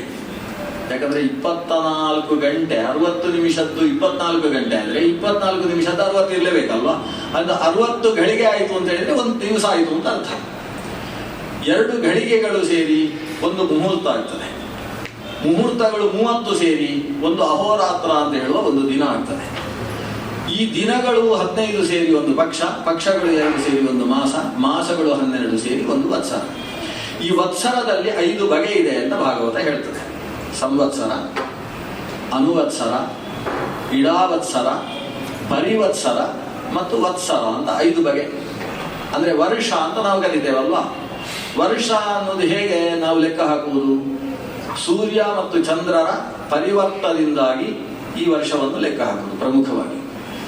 ಸೂರ್ಯನ ಒಂದು ಸುತ್ತು ಅದು ಮೇಷದಿಂದ ಶುರು ಮಾಡಿ ಮತ್ತೆ ಮೇಷಕ್ಕೆ ಅವ ಸಂಕ್ರಮಿಸುವಲ್ಲಿಯ ತನಕ, ಮೇಷದಿಂದ ಮೇಷಕ್ಕೆ ಸಂಕ್ರಮಿಸುವಲ್ಲಿಯ ತನಕ ಸುಮಾರು 365.25.0001 ಅಷ್ಟು ಕಾಲ ತಗೊಳ್ತಾನೆ. ಅದೊಂದು ಭಾಗವತ ಲೆಕ್ಕ ಹಾಕಿದೆ.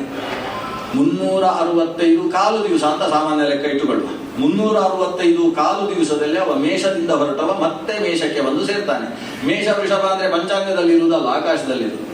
ಆಕಾಶದಲ್ಲಿ ಅಶ್ವಿನಿ, ಭರಣಿ, ಕೃತಿಕಾ ಮೊದಲಾದ ನಕ್ಷತ್ರ ಪುಂಜಗಳ ರಾಶಿ ಸೇರಿ ಅದು ಮೇಷದ ಹಾಗೆ ಕಾಣಿಸುತ್ತೆ. ಅದನ್ನು ಮೇಷ ಅಂತ ಹೇಳುವುದು. ಸ್ವಲ್ಪ ನಾವು ಹಳ್ಳಿಗೆ ಹೋಗಿ ಆಕಾಶ ನೋಡಿದ್ರೆ ಮೇಷ ವೃಷಭ ಕಾಣಿಸುತ್ತೆ ನಮಗೆ.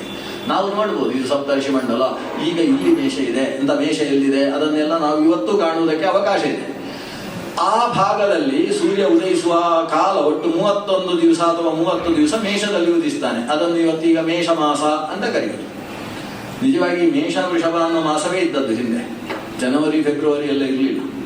ಆಮೇಲೆ ಅವರೆಲ್ಲ ಇಲ್ಲಿ ಬಂದು ಕಲ್ತುಕೊಂಡು ಹೋಗಿ ಅವರ ಜನವರಿ ಫೆಬ್ರವರಿ ಶುರು ಮಾಡಿತ್ತು. ಅವರ ನೀವು ಕ್ಯಾಲೆಂಡರ್ ಇತಿಹಾಸ ನೋಡಿದ್ರೆ, ನಾಳೆಯಿಂದ ಯಾರು ಕ್ಯಾಲೆಂಡರ್ ಇಟ್ಟುಕೊಂಡಿದ್ದಿಲ್ಲ ಇಲ್ಲಿ. ಅವರ ಇತಿಹಾಸ ನೋಡಿದ್ರೆ ಅವರಲ್ಲಿ 12 ತಿಂಗಳೇ ಇರಲಿಲ್ಲ. ಅವರಿಗೆ ಮಾರ್ಚಿಂದ ಶುರು ಆಗ್ತಾ ಇತ್ತು. ಮಾರ್ಚ್ ಅಂದ್ರೆ ಮಾರ್ಚಿಂದ ಅಂತ ಅದೇ ಶುರು. ಮಾರ್ಚಿಂದ ಅದಕ್ಕಿಂತ ಹಿಂದೆ ಮಾರ್ಚ್ ಇರಲಿಲ್ಲ, ಏಪ್ರಿಲ್ ಇಂದ ಶುರು. ಏಪ್ರಿಲ್ 1ಕ್ಕೆ ವರ್ಷ ಶುರು ಆಗ್ತಾ ಇತ್ತು ಅವರಿಗೆ. ಆಮೇಲೆ ಏಪ್ರಿಲ್ 1 ಇದ್ದದ್ದನ್ನು ಆಮೇಲೆ ತಂದ್ರು ಜನವರಿ 1ಕ್ಕೆ. ಆವಾಗ ಜನ ಎಲ್ಲ ಬೆಚ್ಚಿಗೆದ್ರು. ನಾವು ಏಪ್ರಿಲ್ಗೆ ಶುರು ಮಾಡುವುದು ಅಂತ ಶುರು ಮಾಡಿದ್ರು. ಏಪ್ರಿಲ್ 1ಕ್ಕೆ ಯಾರಾದ್ರೂ ವರ್ಷ ಮಾಡಿದ್ರಿ ಅಂದ್ರೆ ಅವರ ತಲೆ ಕಡಿತೇವೆ ಅಂತ ಆದೇಶ ಕೊಡಬೇಕಾಯ್ತು ಅಲೆಕ್ಸಾಂಡರ್ ರಾಜ. ಆಮೇಲೆ ಶುರು ಮಾಡಿದ್ರು. ಏಪ್ರಿಲ್ 1 ಯಾರಾದ್ರೂ ವರ್ಷೋತ್ಸವ ಮಾಡಿದ್ರೆ ಅವರಿಗೆ ಯಾರು ಬೇಕಾದ್ರೂ ಅವರ ಮನೆಯನ್ನು ಕರೀಬಹುದು, ಏಪ್ರಿಲ್ ಫೂಲ್ ಮಾಡಬಹುದು ಅಂತ ಶುರು ಆದದ್ದೇ ಅಲ್ಲಿಂದ. ನಾವು ಇವತ್ತ ಏಪ್ರಿಲ್ ಫೂಲ್ ಮಾಡ್ಲಿಕ್ಕೆ ಹಾಗೆ ಕೂತಿದ್ದೇವೆ. ಎಲ್ಲಾ ವರ್ಷಗಳಲ್ಲೂ ಕೂಡ ನಿಜವಾಗಿ 30 ದಿವಸ ಇತ್ತು ಒಂದು ಕಾಲಕ್ಕೆ. ಚಳಿಗಾಲವಾದ ಜನವರಿ ಫೆಬ್ರವರಿ ಅಂತ ದಿವಸವೇ ಇರಲಿಲ್ಲ, ಕಾಲವೇ ಇರಲಿಲ್ಲ ಅವರಲ್ಲಿ. ಆವಾಗ ಜನವರಿ ಫೆಬ್ರವರಿಯಲ್ಲಿ ಯಾರಾದ್ರೂ ಹುಟ್ಟಿದ್ರೆ ಅವರು ಡೆಡ್ ಡೇ ಅಲ್ಲಿ ಹುಟ್ಟಿದವರು ಅಂತ. ಅವರಿಗೆ ಹುಟ್ಟಿದ ದಿನಾಂಕ ಯಾವುದು ಅಂತ ಹೇಳಿದ್ರೆ ಏಪ್ರಿಲ್ 1ಕ್ಕೆ ಅವರ ಜನ್ಮ ದಿನಾಚರಣೆ ಮಾಡಬೇಕು ಅಂತ ಹೀಗೆ ಮಾಡಿ ಹಾಕಿದ್ರು. ಅಂಥವರು ಆಮೇಲೆ ಅವರ ದೇವರ ಹೆಸರಲ್ಲಿ 2 ತಿಂಗಳುಗಳನ್ನು ಸೇರಿಸಿಕೊಂಡ್ರು. ಜನವರಿ ಫೆಬ್ರವರಿ ಅಂತ 2 ತಿಂಗಳುಗಳನ್ನು ಸೇರಿಸಿಕೊಂಡ್ರು. ಆಮೇಲೆ ಜೂಲಿಯಸ್ ಸೀಸರ್ ಬಂದ ಅಲ್ವಾ, ಅವ 1 ತಿಂಗಳಿಗೆ ತನ್ನ ಹೆಸರು ಇಟ್ಟುಕೊಂಡ, ಜುಲೈ ಅಂತ ಹೆಸರು ಇಟ್ಟುಕೊಂಡ ಅವನ ಹೆಸರು. ಆಗಸ್ಟಸ್ ಬಂದವ, ಅವನು ಆ ತಿಂಗಳಿಗೆ ಒಂದು ಹೆಸರಿಟ್ಟ. ಆದ್ರೆ ಸಮಸ್ಯೆ ಏನಿತ್ತು ಅಂದ್ರೆ ಆಗಸ್ಟ್ ತಿಂಗಳಲ್ಲಿ 35 ದಿವಸ ಇತ್ತು. ಇವನಿಗೆ ನನ್ನ ತಿಂಗಳಲ್ಲಿ 30 ಇರುವುದಂದ್ರೆ ಏನು ಅಂತ ಅದಕ್ಕೊಂದು ಸೇರಿಸಿದ. ಆದ್ರೆ ಜುಲೈಯಿಂದ ತಗೊಂಡ್ರೆ ಅವನ್ನು ಆ ಜೂಲಿಯಸ್ನ ಫ್ರೆಂಡ್ಗಳೆಲ್ಲ ಹೊಡೆದಾಕ್ತಾರೆ ಅಂತೇಳಿ ಆ ಫೆಬ್ರವರಿ ದೇವಿ ಅಲ್ವಾ, ಅವಳೇನು ಮಾಡೋಲ್ಲ ಅಂತ ಅಲ್ಲಿಂದ ಹೇಳ್ಕೊಂಡು ಬಂದ. ಅಲ್ಲಿ ಪಾಪ 29 ಆಗೋಯ್ತು. ಈಗ ಜೂನ್ನಲ್ಲೂ 31, ಜುಲೈಯಲ್ಲೂ 31, ಆಗಸ್ಟಲ್ಲೂ 31 ಅಂತ ಆಗೋದಕ್ಕೆ ಇಂಥದ್ದೆಲ್ಲ ಇತಿಹಾಸಗಳು. ಇದು ನಾವು ಬರ್ದದ್ದಲ್ಲ, ಅವರೇ ಬರೆದಿಟ್ಟದ್ದು. ಹೀಗಾಗಿದೆ ಇದು. ಆದರೆ ಈ ವ್ಯವಸ್ಥೆ ಏನು 365 ಕಾಲು ದಿವಸಕ್ಕೆ ವರ್ಷ ಅಂದ್ರೆ 4 ವರ್ಷಗಳಿಗೆ ಒಂದು ಅಧಿಕ ವರ್ಷ, 366 ದಿವಸ ಬರುವುದು ಅನ್ನೋ ವ್ಯವಸ್ಥೆ ಏನಿದೆ ಅದು ಶುದ್ಧ ಸೌರಮಾನದ ವ್ಯವಸ್ಥೆ. ಲೆಕ್ಕಾಚಾರದಲ್ಲಿ ಅಷ್ಟು ಸ್ಫುಟವಾಗಿ ಸೌರಮಾನದ ವ್ಯವಸ್ಥೆಯನ್ನು ತೋರಿಸಿಕೊಟ್ಟಿದ್ದಾರೆ. ಇನ್ನು ಚಾಂದ್ರಮಾನ ಸೌರಮಾನದ ಈ ವರ್ಷಕ್ಕೆ ಅಂದ್ರೆ 365 ಕಾಲು ದಿವಸದ ಏನು ವರ್ಷ ಇದೆ ಆ ವರ್ಷಕ್ಕೆ ಸೌರಮಾನ ಸಂವತ್ಸರ ಅಂತ. ಸಂವತ್ಸರ ಅಂತ ಯಾಕೆ ಹೆಸರು? ಅದು ಸಮ್ಯಕ್ ವತ್ಸರ, ಅದರಲ್ಲಿ ಯಾವ ಖಚಿತಿಯೂ ಇಲ್ಲ, ವ್ಯವಸ್ಥಿತವಾದ ಲೆಕ್ಕಾಚಾರ ಅನ್ನುವ ಕಾರಣದಿಂದ ಅದು ಸಂವತ್ಸರ ಅಂತ ಅದನ್ನು ಕರೀತಾರೆ. ಚಂದ್ರನ ಲೆಕ್ಕಾಚಾರ ಇದೆ. ಚಂದ್ರ ಒಂದು ಸುತ್ತು ಬರುವುದಕ್ಕೆ ಒಂದು ಸುತ್ತು ಬರುವುದು ಅಂದ್ರೆ ಏನು? ಹುಣ್ಣಿಮೆಯಲ್ಲಿ ಚಿತ್ರಾದಿ ನಕ್ಷತ್ರಗಳಲ್ಲಿ ಯಾವ ಹುಣ್ಣಿಮೆಯನ್ನು ಅಂತಾನೆ. ಚಿತ್ರಾ ನಕ್ಷತ್ರದಲ್ಲಿ ಪೂರ್ಣನಾದ್ರೆ ರಾಕ ಅಂದ್ರೆ ಪೂರ್ಣನಾದ ಅಂತಾದ್ರೆ ಅದಕ್ಕೆ ಚೈತ್ರ ಮಾಸ ಅಂತ ಹೆಸರು. ವಿಶಾಖದಲ್ಲಿ ಹುಣ್ಣಿಮೆ ಇತ್ತು ಅಂತಾದ್ರೆ ವೈಶಾಖ ಮಾಸ ಅಂತ ಹೆಸರು. ಜ್ಯೇಷ್ಠದಲ್ಲಿ ಇತ್ತು ಅಂತಾದ್ರೆ ಜ್ಯೇಷ್ಠ ಮಾಸ, ಪುಷ್ಯದಲ್ಲಿದ್ರೆ ಪೌಷ ಮಾಸ. ಹೀಗೆ ಅವನು ಪೂರ್ವ ಫಲ್ಗುಣಿ ಉತ್ತರ ಫಲ್ಗುಣಿಯಲ್ಲಿದ್ರೆ ಫಾಲ್ಗುಣ ಮಾಸ. ಅಂದ್ರೆ ಹುಣ್ಣಿಮೆಯ ದಿವಸ ಚಂದ್ರ ಯಾವ ನಕ್ಷತ್ರದಲ್ಲಿ ಪೂರ್ಣನಾಗ್ತಾನೆ ಅನ್ನುವುದರ ಮೇಲೆ 12 ಮಾಸಗಳ ಲೆಕ್ಕಾಚಾರ. ಈ 12 ಮಾಸ ಮುಗಿದಾಗ ಸುಮಾರು 354 ದಿವಸ ಆಗ್ತದೆ. ಅಂದ್ರೆ ಚಂದ್ರನಿಗೆ ಇವತ್ತು ಯುಗಾದಿ, ಚಾಂದ್ರ ಯುಗಾದಿ ಬಂದ್ರೆ ಮುಂದೆ 354 ದಿವಸಕ್ಕೆ ಸರಿಯಾಗಿ ಮತ್ತೊಂದು ಚಾಂದ್ರ ಯುಗಾದಿ ಬರ್ತದೆ. ಆದ್ರೆ ಸಮಸ್ಯೆ ಏನಾಯ್ತು? 11 ದಿವಸ ಕಡಿಮೆ ಬಿತ್ತು ಅಲ್ವಾ? ಸೌರಮಾನಕ್ಕೂ ಚಾಂದ್ರಮಾನಕ್ಕೂ 11 ದಿವಸ ಕಡಿಮೆ ಬಿತ್ತು. 2ನೇ ವರ್ಷ ಸುತ್ತಿತು, ಆವಾಗ 22 ದಿವಸ ಕಡಿಮೆ ಬಿತ್ತು. 3ನೇ ವರ್ಷ ಮುಗಿಯುವುದರ ಒಳಗೆ 30 ದಿವಸಕ್ಕಿಂತ ಜಾಸ್ತಿ ಕಡಿಮೆ ಬಿತ್ತು. ಯಾವಾಗ 30 ದಿವಸಕ್ಕಿಂತ ಜಾಸ್ತಿ ಕಡಿಮೆ ಬಿತ್ತು, ಆವಾಗ ಚಾಂದ್ರಮಾನ ಸೌರಮಾನದ ಜೊತೆಗೆ ಸೇರುವುದಕ್ಕೋಸ್ಕರ ಒಂದು ಅಧಿಕ ಮಾಸ ಅಂತ ಹಾಕಿಕೊಳ್ತದೆ. ಆ ವರ್ಷದಲ್ಲಿ ವರ್ಷದ ಒಟ್ಟು ತಿಂಗಳುಗಳು 13 ತಿಂಗಳುಗಳು ಇರ್ತವೆ. ಅದು ಯಾವ ತಿಂಗಳಿನಲ್ಲಿ ಸಂಕ್ರಾಂತಿಯೇ ಬರದೆ ಅದು ಎಕ್ಸ್ಟ್ರಾ ಕೂತುಕೊಳ್ತದಲ್ಲ ಒಂದು ಮಾಸ, ಅದು ಅಧಿಕ ಭಾದ್ರಪದ, ಶುದ್ಧ ಭಾದ್ರಪದ ಅಂತ. ಹೀಗೆ ಮುಂದಿನ ವರ್ಷ ಅಧಿಕ ಮಾಸ ಬರ್ತದೆ. ಹೀಗೆ 33 ತಿಂಗಳಿಗೆ ಒಂದು ಬಾರಿ ಅಧಿಕ ಮಾಸವನ್ನು ಹಾಕಿಕೊಳ್ಳುವುದರ ಮೂಲಕ ಚಾಂದ್ರಮಾನ ಸೌರಮಾನದಲ್ಲಿ ಒಟ್ಟಾಗುವುದಕ್ಕೆ ಪ್ರಯತ್ನಿಸ್ತದೆ. ಆಗ ಎಲ್ರಿಗೂ ಕೃಷ್ಣಾಷ್ಟಮಿ ಒಂದೇ ಬರ್ತದೆ. ಉಡುಪಿಯಲ್ಲೂ ಒಂದೇ, ಘಟ್ಟದಲ್ಲೂ ಒಂದೇ ಅಂತ ಎಲ್ಲ ಆಗುವುದು ಯಾವಾಗ ಅಂದ್ರೆ ಅಧಿಕ ಮಾಸದಿಂದ ಹೊಂದಾಣಿಕೆಯಾದಾಗ ಸರಿಯಾಗ್ತದೆ ಎರಡು ಕೂಡ. ಆದ್ರೆ ಮುಂದಿನ ವರ್ಷ ಮತ್ತೆ 11 ದಿವಸ ಹಿಂದೆ ಬೀಳ್ತದೆ, ಆಮೇಲಿನ ವರ್ಷ 22 ದಿವಸ ಹಿಂದೆ ಬೀಳ್ತದೆ, ಮತ್ತೊಂದು ಅಧಿಕ ಮಾಸ ಅಂತ. ಈ ಅಧಿಕ ಮಾಸದ ಮೂಲಕ ಚಾಂದ್ರ ಸೌರಗಳು ಒಟ್ಟಾಗುವುದರಿಂದ ಆ ಅಧಿಕ ಮಾಸ ಉಳ್ಳಂತಹ ಚಾಂದ್ರದ ವರ್ಷಕ್ಕೆ ವತ್ಸರ ಅಂತ ಹೆಸರಲ್ಲ, ಅನುವತ್ಸರ ಅಂತ ಹೆಸರು.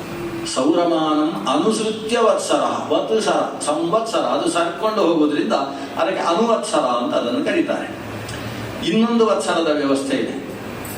ಬೃಹಸ್ಪತಿ ಗ್ರಹಗಳಲ್ಲಿ ದೊಡ್ಡ ಗ್ರಹ ಯಾವುದು ಅಂತ ಈ ಚಿಕ್ಕ ಮಕ್ಕಳ ಹತ್ರ ಕೇಳಿದ್ರೆ ಅವ್ರು ಹೇಳ್ತಾರೆ, ನಮ್ಮ ಪ್ರಕಾರ ಜುಪಿಟರ್ ಅಂತ ಹೇಳ್ತಾರೆ. ದೊಡ್ಡ ಗ್ರಹ ಅಂತ. ದೊಡ್ಡ ಅಂದ್ರೆ ಗುರು ಗ್ರಹ ಆದ್ರಿಂದ ಅವನಿಗೆ ಗುರು ಅಂತಲೇ ದೊಡ್ಡ ಗ್ರಹ. ದೊಡ್ಡ ಗ್ರಹನಾದಂತಹ ಬೃಹಸ್ಪತಿ ನಿಧಾನಕ್ಕೆ ಸಂಚರಿಸುವುದು. ಯಾವುದು ದೊಡ್ಡದಿರ್ತದೆ ಅದು ಮೆಲ್ಲಕ್ಕೆ ಹೋಗುವುದು ಅಂತ ಲೆಕ್ಕ. ಅಂದ್ರೆ ಗುರು ಬಹಳ ನಿಧಾನಕ್ಕೆ ಸಂಚರಿಸುವ. ಗುರುವಿನ ಸಂಚಾರ ಒಂದು ರಾಶಿಯಿಂದ ಒಂದು ರಾಶಿಗೆ 1 ವರ್ಷ ಆತ ಸಂಚಾರ ಮಾಡ್ತಾನೆ. ಅವನು ಒಂದು ರಾಶಿಯಿಂದ ಒಂದು ರಾಶಿಗೆ ಸಂಚಾರ ಮಾಡುವ ಕಾಲಕ್ಕೆ 1 ವರ್ಷ ಅಂತ ಹೆಸರು. ಈ ವರ್ಷದಲ್ಲಿ ಸುಮಾರು 350ರಿಂದ 360 ದಿವಸ ಇರ್ತದೆ. ಇದಕ್ಕೆ ಬಾರ್ಹಸ್ಪತ್ಯಮಾನ ಅಂತ ಕರೀತಾರೆ. ಇದನ್ನೇ ಪರಿವತ್ಸರ ಅಂತ ಕರೀತಾರೆ. ಈಗ ಸಂವತ್ಸರ, ಅನುವತ್ಸರ, ಪರಿವತ್ಸರ. ಮತ್ತೊಂದು ನಕ್ಷತ್ರಮಾನ ಅಂತಿದೆ. 27 ನಕ್ಷತ್ರಗಳು ಸುತ್ತಿದಾಗ ಒಂದು ಮಾಸ ಅಂತ ಲೆಕ್ಕ ಹಾಕತಕ್ಕಂತಹ ಸುಮಾರು 127 ದಿವಸದ ಒಂದು ವರ್ಷ ಇದೆ. ಅದನ್ನು ಇಡಾವತ್ಸರ ಅಂತ ಕರೀತಾರೆ, ನಕ್ಷತ್ರಮಾನ. ಕೊನೆಯದಾಗಿ ಸಾವನಮಾನ. ಸರಿಯಾಗಿ 360 ದಿವಸಕ್ಕೆ 1 ವರ್ಷ. ಕೆಲವರು ಶುರು ಮಾಡ್ತಾರೆ, ನಾನು 1 ವರ್ಷ ಮೌನವಾಗಿರ್ತೇನೆ ಅಂತ. ಉಳಿದವರಿಗೆ ಭಾರಿ ಸಂತೋಷ ಆಗ್ತದೆ ಅಂತ 1 ವರ್ಷ ಮೌನ ಅಂತ ಒಂದು ವ್ರತ ಶುರು ಮಾಡ್ತಾರೆ. ಇದು ಯಾವತ್ತಿಂದ ಶುರು ಮಾಡಬೇಕು? ಇವತ್ತು ಶುರು ಮಾಡಿದೆ ಅಂದ್ರೆ ಇವತ್ತಿನಿಂದ 360 ದಿವಸಕ್ಕೆ ಅದಕ್ಕೆ ಉದ್ಯಾಪನೆ ಮಾಡುತ್ತೆ. ಉದ್ಯಾಪನೆಯ ದಿವಸ ಎಲ್ಲರೂ ಕಿವಿ ಮುಚ್ಚಿಕೊಂಡಿರ್ಬೇಕಾಗ್ತದೆ. ಅಂತೂ ಆ ಉದ್ಯಾಪನೆ ಸರಿಯಾಗಿ 360 ದಿವಸಕ್ಕೆ. ಈ 360 ದಿವಸಕ್ಕೆ 1 ವರ್ಷ ಆಯ್ತು ಅಂತೇವಲ್ಲ, ಅದಕ್ಕೆ ಸಾವನಮಾನ ಅಂತ ಹೆಸರು. ನಾವು ಯಾವತ್ತು ಶುರು ಮಾಡ್ತೇವೆ ಅಲ್ಲಿಂದ 360 ದಿವಸಕ್ಕೆ 1 ವರ್ಷ ಅಂತ. ಇದನ್ನು ಸಾವನಮಾನ, ಉದಯಾಂತವರ ಅಥವಾ ಕಲಿಯುಗ ಮುಗಿದ್ರೆ ಆ ಕಡೆಯಿಂದ ಶುರು ಆಗುವುದು ಕೃತ, ತ್ರೇತ, ದ್ವಾಪರ ಮತ್ತು ಕಲಿಯುಗದ 2ರಷ್ಟು ಕಾಲ ಇದ್ರೆ ಅದಕ್ಕೆ ದ್ವಾಪರ ಯುಗ. ದ್ವಾಪರ ಅಂದ್ರೆ 2ರಷ್ಟು ಜಾಸ್ತಿ ಅಂತ ಅರ್ಥ. ಅಂದ್ರೆ ಎಷ್ಟು? 8 ಲಕ್ಷದ, ಈಗ 4,32,000, ಅದು 8,64 ವರ್ಷಕ್ಕೆ ಒಂದು ದ್ವಾಪರ ಯುಗ ಅಂತ ಹೆಸರು. ಕಲಿಯುಗದ 3ರಷ್ಟು ತ್ರೇತ, ತ್ರಿಯುತ 3ರಷ್ಟು ಸೇರಿದ್ರೆ ಅದು ತ್ರೇತಾಯುಗ ಆಗ್ತದೆ. ಕಲಿಯುಗದ 4ರಷ್ಟು ಸೇರಿದ್ರೆ ಅದು ಕೃತಯುಗ ಆಗ್ತದೆ. ಒಟ್ಟು ಸೇರಿಸಿದ್ರೆ ಇದನ್ನು ಮಹಾಯುಗ ಅಂತ ಕರೀತಾರೆ. ಈ 4 ಯುಗಗಳ ಸಮುದಾಯ ಮಹಾಯುಗ. ಮಹಾಯುಗ ಎಷ್ಟಾಗ್ತದೆ ಒಟ್ಟು ಸೇರಿಸಿದ್ರೆ? 43,20,000 ವರ್ಷಕ್ಕೆ ಒಂದು ಮಹಾಯುಗ. ಈ ಮಹಾಯುಗಗಳು 71 ಸೇರಿದ್ರೆ ಒಂದು ಮನ್ವಂತರ. ಮನ್ವಂತರಗಳು 14 ಸೇರಿತು ಅಂತಾದ್ರೆ ಒಂದು ಕಲ್ಪ. ದೊಡ್ಡ ವರ್ಷ ಅದು 432 ಕೋಟಿ ವರ್ಷ ಆದ್ರೆ ಒಂದು ಕಲ್ಪ ಅಂತ ಹೆಸರು ಅದಕ್ಕೆ. ಈ 432 ಕೋಟಿ ವರ್ಷ ಅಂದ್ರೆ ಚತುರ್ಮುಖ ಬ್ರಹ್ಮನಿಗೆ ಒಂದು ಹಗಲು ಅಂತೆ ಅಷ್ಟೇ. ನಮ್ಗೆ ಇಲ್ಲಿ 432 ಕೋಟಿ ವರ್ಷ, ಚತುರ್ಮುಖ ಬ್ರಹ್ಮನಿಗೆ ಅದೊಂದು ಹಗಲು ಮಾತ್ರ. ಈ ಹಗಲಿನಷ್ಟೇ ಮತ್ತೆ ರಾತ್ರಿ 432 ಕೋಟಿ ವರ್ಷ ಅವನಿಗೆ ರಾತ್ರಿ ಇದೆ. ರಾತ್ರಿಗೆ ಪ್ರಳಯ ಅಂತ ಹೆಸರು, ಹಗಲಿಗೆ ಸೃಷ್ಟಿ ಅಂತ ಹೆಸರು. ಇವನ ಹಗಲಿನಲ್ಲಿ 14 ಮನ್ವಂತರ ಇದೆ ಅವನ ಹಗಲಿನಲ್ಲಿ. ಅದರಲ್ಲಿ ಈಗ ನಾವು ಎಲ್ಲಿದ್ದೇವೆ ಅಂತ ಸ್ವಲ್ಪ ನೋಡುವುದಾದ್ರೆ, ಚತುರ್ಮುಖ ಬ್ರಹ್ಮನ 14 ಮನ್ವಂತರಗಳಲ್ಲಿ 6 ಮನ್ವಂತರ ಮುಗಿದು 7ನೇ ಮನ್ವಂತರದಲ್ಲಿದ್ದೇವೆ. ಅದಕ್ಕೆ ವೈವಸ್ವತ ಮನ್ವಂತರ ಅಂತ ಹೆಸರು. ಸಪ್ತಮೇ ವೈವಸ್ವತ ಮನ್ವಂತರೇ ಅಂತ 7ನೇದಾದ ವೈವಸ್ವತ ಮನ್ವಂತರದಲ್ಲಿ ನಾವೀಗ ಇದ್ದೇವೆ. ಈ ಮನ್ವಂತರದಲ್ಲಿ 71 ಮಹಾಯುಗ ಇದೆ ಅಲ್ವಾ, ಅದರಲ್ಲಿ 27 ಮಹಾಯುಗ ಮುಗಿದು 28ನೆಯ ಯುಗ ಚಕ್ರದಲ್ಲಿ ಅಷ್ಟಾವಿಂಶತಿತಮೇ ಕಲಿಯುಗೆ ಅಂತ 28ನೆಯ ಕಲಿಯುಗದಲ್ಲಿ ನಾವಿರುವುದು. ಕಲಿಯುಗೆ ಪ್ರಥಮ ಪಾದೆ, ಆಮೇಲೆ ಎಲ್ಲ ವಿಚಾರಗಳನ್ನು ಹೇಳ್ತೇವೆ. ಹೀಗೆ ಕಾಲ ಅಂತೂ 432 ಕೋಟಿ ವರ್ಷ 2 ಸರ್ತಿ ತಿರುಗಿದ್ರೆ ಚತುರ್ಮುಖ ಬ್ರಹ್ಮನಿಗೆ 1 ದಿನ ಆಗಿರುತ್ತಷ್ಟೇ. ಇಂಥದ್ದು ಅವನಿಗೆ 360 ದಿನ ಆದರೆ 1 ವರ್ಷ ಆಗ್ತದೆ. ಅಂತಹ 100 ವರ್ಷ ಆದರೆ ಚತುರ್ಮುಖನ ಆಯುಷ್ಯ ಮುಗೀತದೆ. ಬ್ರಹ್ಮಣೋ ವರ್ಷ ಶತಮಾಯು ಅಂತ ಅವನಿಗೆ ವರ್ಷ ಶತವೇ. ಶತಮಾನಂ ಭವತಿ ಶತಾಯು ಪುರುಷ. ಆ ಶತಾಯು ಪುರುಷ ಅಂದ್ರೆ ತಸ್ಮಾತ್ ವಿರಾಟ ಜಾಯತ ಅಂತ ಹೇಳಿದ ವಿರಾಟ್ ಪುರುಷ. ಈ ಚತುರ್ಮುಖ ಬ್ರಹ್ಮ ಅವನಿಗೆ 100 ವರ್ಷ ಅನ್ನೋದು ಪೂರ್ಣಾಯುಷ್ಯ. 100 ವರ್ಷ ಎಷ್ಟು ಅಂತ ಹೇಳಿ ನೀವು ಕಂಪ್ಯೂಟರ್ ಅಲ್ಲಿ ಹಾಕಿ ನೋಡ್ಬೇಕು. 432 ಕೋಟಿ ಗುಣಿಸು 2 ಗುಣಿಸು 360 ಗುಣಿಸು 100 ಅಂತ ಹಾಕಬೇಕು. ಆವಾಗ ಎಷ್ಟು ಬರ್ತದೋ ಅದು ಚತುರ್ಮುಖ ಬ್ರಹ್ಮನ ಆಯುಷ್ಯ. ಇಷ್ಟು ಆಯುಷ್ಯ ಆದಾಗ ನಮ್ಮ ದೇವರಿದ್ದಾರಲ್ಲ ಭಗವಂತ ನಾರಾಯಣ, ಅವರಿಗೆ ಎಷ್ಟಾಗಿರ್ತದೆ ಟೈಮ್ ಅಂದ್ರೆ ಕಣ್ಣು ಮುಟಿಕಿಸುವಷ್ಟು ಕಾಲ ಅಲ್ಲ ಅಂತೆ. ಪರನಾಮ ನಿಮೇಶಕ ಅಂತೆ. ಈ ಚತುರ್ಮುಖ ಬ್ರಹ್ಮನ ಆಯುಷ್ಯಕ್ಕೆ ಪರ ಅಂತ ಹೆಸರು. ಅವನಿಗೆ 50 ವರ್ಷ ಆದ್ರೆ ಪರಾರ್ಧ ಅಂತ ಹೆಸರು. ಪ್ರಥಮ ಪರಾರ್ಧ, ದ್ವಿತೀಯ ಪರಾರ್ಧ. ನಾವೀಗ ದ್ವಿತೀಯ ಪರಾರ್ಧದಲ್ಲಿದ್ದೇವೆ. ಅಂದ್ರೆ ಚತುರ್ಮುಖನಿಗೆ 51ನೇ ವರ್ಷ ನಡೀತಾ ಇರೋದು. ಮೊನ್ನೆ 50ನೇ ಶಾಂತಿ ಆಯಿತು ಚತುರ್ಮುಖ ಬ್ರಹ್ಮನಿಗೆ. 51ನೇ ವರ್ಷದಲ್ಲಿ ದ್ವಿತೀಯ ಪರಾರ್ಧೆ. ಆ ದ್ವಿತೀಯ ಪರಾರ್ಧದಲ್ಲಿ ಅವನ ದಿನಕ್ಕೆ ಕಲ್ಪ ಅಂತ ಹೆಸರು. ಅದರಲ್ಲಿ ಶ್ವೇತವರಾಹ ಕಲ್ಪ ಅಂತೇಳಿ 51ನೇ ವರ್ಷದ ಮೊದಲನೇ ದಿವಸ ಅದು. ಆ ಶ್ವೇತವರಾಹ ಕಲ್ಪದಲ್ಲಿ ಮನ್ವಂತರ, ಆ ಮನ್ವಂತರದಲ್ಲಿ ಯುಗ, ಆ ಯುಗದಲ್ಲಿ ಇವತ್ತು ನಾವು ಶುಭಕೃನ್ನಾಮ ಸಂವತ್ಸರದಲ್ಲಿದ್ದೇವೆ ಅನ್ನೋದು ಒಂದು ಕಾಲದ ಸ್ವರೂಪ. ಭಗವಂತನಿಗೆ ಇಷ್ಟು ದೊಡ್ಡ ಕಾಲ ಕಣ್ಣು ಮಿಟುಕಿಸುವಷ್ಟು ಕಾಲ ಅಷ್ಟೇ, ನಿಮೇಷ ಕಾಲ. ಇದು ಯಾಕೆ ಹೇಳಿದ್ದು ಇಷ್ಟೆಲ್ಲ ಕಾಲದ ವಿಷಯ? ಭಗವಂತ ಕಾಲಾತೀತ ಅಂತ ತಿಳಿಸುವುದಕ್ಕೋಸ್ಕರ. ಅವನು ಕಾಲದ ಸಂಬಂಧ ದೇವರಲ್ಲಿ ಚೂರೂ ನಡೆಯುವುದಿಲ್ಲ. ಅದು ಕಾಲಾತೀತವಾದ ತತ್ವ. ಅಂತಹ ಕಾಲಾತೀತ ತತ್ವದಿಂದ ಆವಿರ್ಭೂತನಾದಂತಹ ಚತುರ್ಮುಖ ಸೃಷ್ಟಿಯನ್ನು ಆರಂಭಿಸಿದ್ದಾನೆ. ಅವನ ಮೂಲಕ ಸ್ವಯಂಭುವ ಮನುವಿಗೆ 3 ಜನ ಹೆಣ್ಣು ಮಕ್ಕಳು. ಆ ಹೆಣ್ಣು ಮಕ್ಕಳಲ್ಲಿ ಅವರ ಮದುವೆಯ ಕಥೆ ಇನ್ನು ಸುಲಭ ಕಥೆ, ಇನ್ನು ನಿದ್ದೆ ಬಿಡಬಹುದು, ವಾಸ್ತವಿಕ ಕಥೆ. ಅದರಲ್ಲಿ ಹೆಣ್ಣು ಮಕ್ಕಳಲ್ಲಿ ಮದುವೆ ಯಾರಿಗೆ? ಆಕೂತಿಂ ರುಚಯೇ ಪ್ರಾದಾತ್. ಆಕೂತಿಯನ್ನು ರುಚಿ ಪ್ರಜಾಪತಿಗೆ ಕೊಟ್ಟು ಮದುವೆ ಮಾಡ್ತಾನೆ. ಇನ್ನು ದೇವಹೂತಿಯನ್ನು ಕರ್ದಮಾಯತು ಮಧ್ಯಮ ಅಂತ ಕರ್ದಮ ಪ್ರಜಾಪತಿಗೆ ಕೊಟ್ಟು ವಿವಾಹ ಮಾಡ್ತಾನೆ. ಈ ಕರ್ದಮ ಪ್ರಜಾಪತಿಯ ಮದುವೆಯ ಕಥೆ ನಮಗೆ ಬೇಕು. ಯಾಕಂದ್ರೆ ಅಲ್ಲಿ ಕಪಿಲ ರೂಪಿಯಾಗಿ ದೇವರು ಅವತರಿಸುವುದು. ಈ ದೇವಹೂತಿಯನ್ನು ಯಾರಿಗೆ ಮದುವೆ ಮಾಡುವುದು ಅಂತ ಸ್ವಯಂಭವನು ಮತ್ತು ಶತರೂಪಾದೇವಿ ಆಲೋಚನೆ ಮಾಡ್ತಾ ಇದ್ದಾರೆ.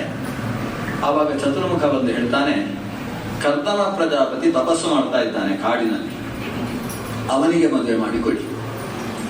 ಅಲ್ಲಿ ಕರ್ದಮ ತಪಸ್ಸು ಮಾಡ್ತಾ ಇರ್ತಾನಲ್ವ, ಅಲ್ಲಿಗೆ ಭಗವಂತ ನಾರಾಯಣ ಪ್ರತ್ಯಕ್ಷ ಆಗ್ತಾನೆ.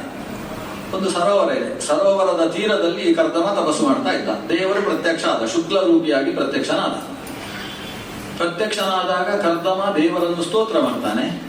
ದೇವರು ಆ ಸ್ತೋತ್ರವನ್ನು ಕೇಳಿ ತಮ್ಮ ಕಣ್ಣಿನಿಂದ ಆನಂದ ಬಾಷ್ಪ ಸುರಿಸ್ತಾನೆ. ಸುರಿದ ಬಾಷ್ಪ ಬಿಂದು ಬಿಂದಾಗಿ ಆ ಸರೋವರಕ್ಕೆ ಬಿತ್ತಲ್ಲ, ಆದ ಸರೋವರಕ್ಕೆ ಬಿಂದು ಸರೋವರ ಅಂತ ಹೆಸರಾಗ್ತದೆ. ಬಿಂದು ಬಿದ್ದದ್ರಿಂದ ಬಿಂದು ಸರೋವರವಾಗ್ತದೆ. ಪಕ್ಕದಲ್ಲಿದ್ದ ಕರ್ದಮನಿಗೆ ದೇವರು ಹೇಳಿದ, ನಾಳೆಯ ದಿವಸ ಈ ದೇಶದ ರಾಜ ಸ್ವಯಂಭೂಮನು ತನ್ನ ಮಗಳನ್ನು ಕರ್ಕೊಂಡು ನಿನಗೆ ಮದುವೆ ಮಾಡಲಿಕ್ಕೆ ಬರ್ತಾನೆ. ನೀನು ಬೇಡ ಅಂತ ಹೇಳಬೇಡ, ಮದುವೆ ಮಾಡು. ಅದರ ಪ್ರಯೋಜನ ಏನು ಅಂದ್ರೆ, ನಿಮ್ಮಲ್ಲಿ ನಾನು ಹುಟ್ಟಿ ಬರ್ತೇನೆ, ನಿಮ್ಮ ನಿಶ್ರೇಯಸಕ್ಕೋಸ್ಕರ ನಾನು ಆವಿರ್ಭಾವಗೊಳ್ತೇನೆ ಅಂತ ಹೇಳಿದ. ಅಂತರ್ಧಾನನಾದ. ಕರ್ದಮನಿಗೆ ಖುಷಿ. ಮದುವೆ ಆಗ್ತದೆ ಅಂತ ಖುಷಿ ಅಲ್ಲ, ದೇವರು ಮಗನಾಗಿ ನಮ್ಮ ಮನೆಯಲ್ಲಿ ಹುಡ್ತಾನೆ ಅಂತ ತುಂಬಾ ಆನಂದ. ಕರ್ದಮ ಪ್ರಜಾಪತಿ ಮತ್ತೆ ತನ್ನ ಅನುಷ್ಠಾನಗಳನ್ನೆಲ್ಲ ಮುಗಿಸಿ ಕೂತಿದ್ದಾನೆ.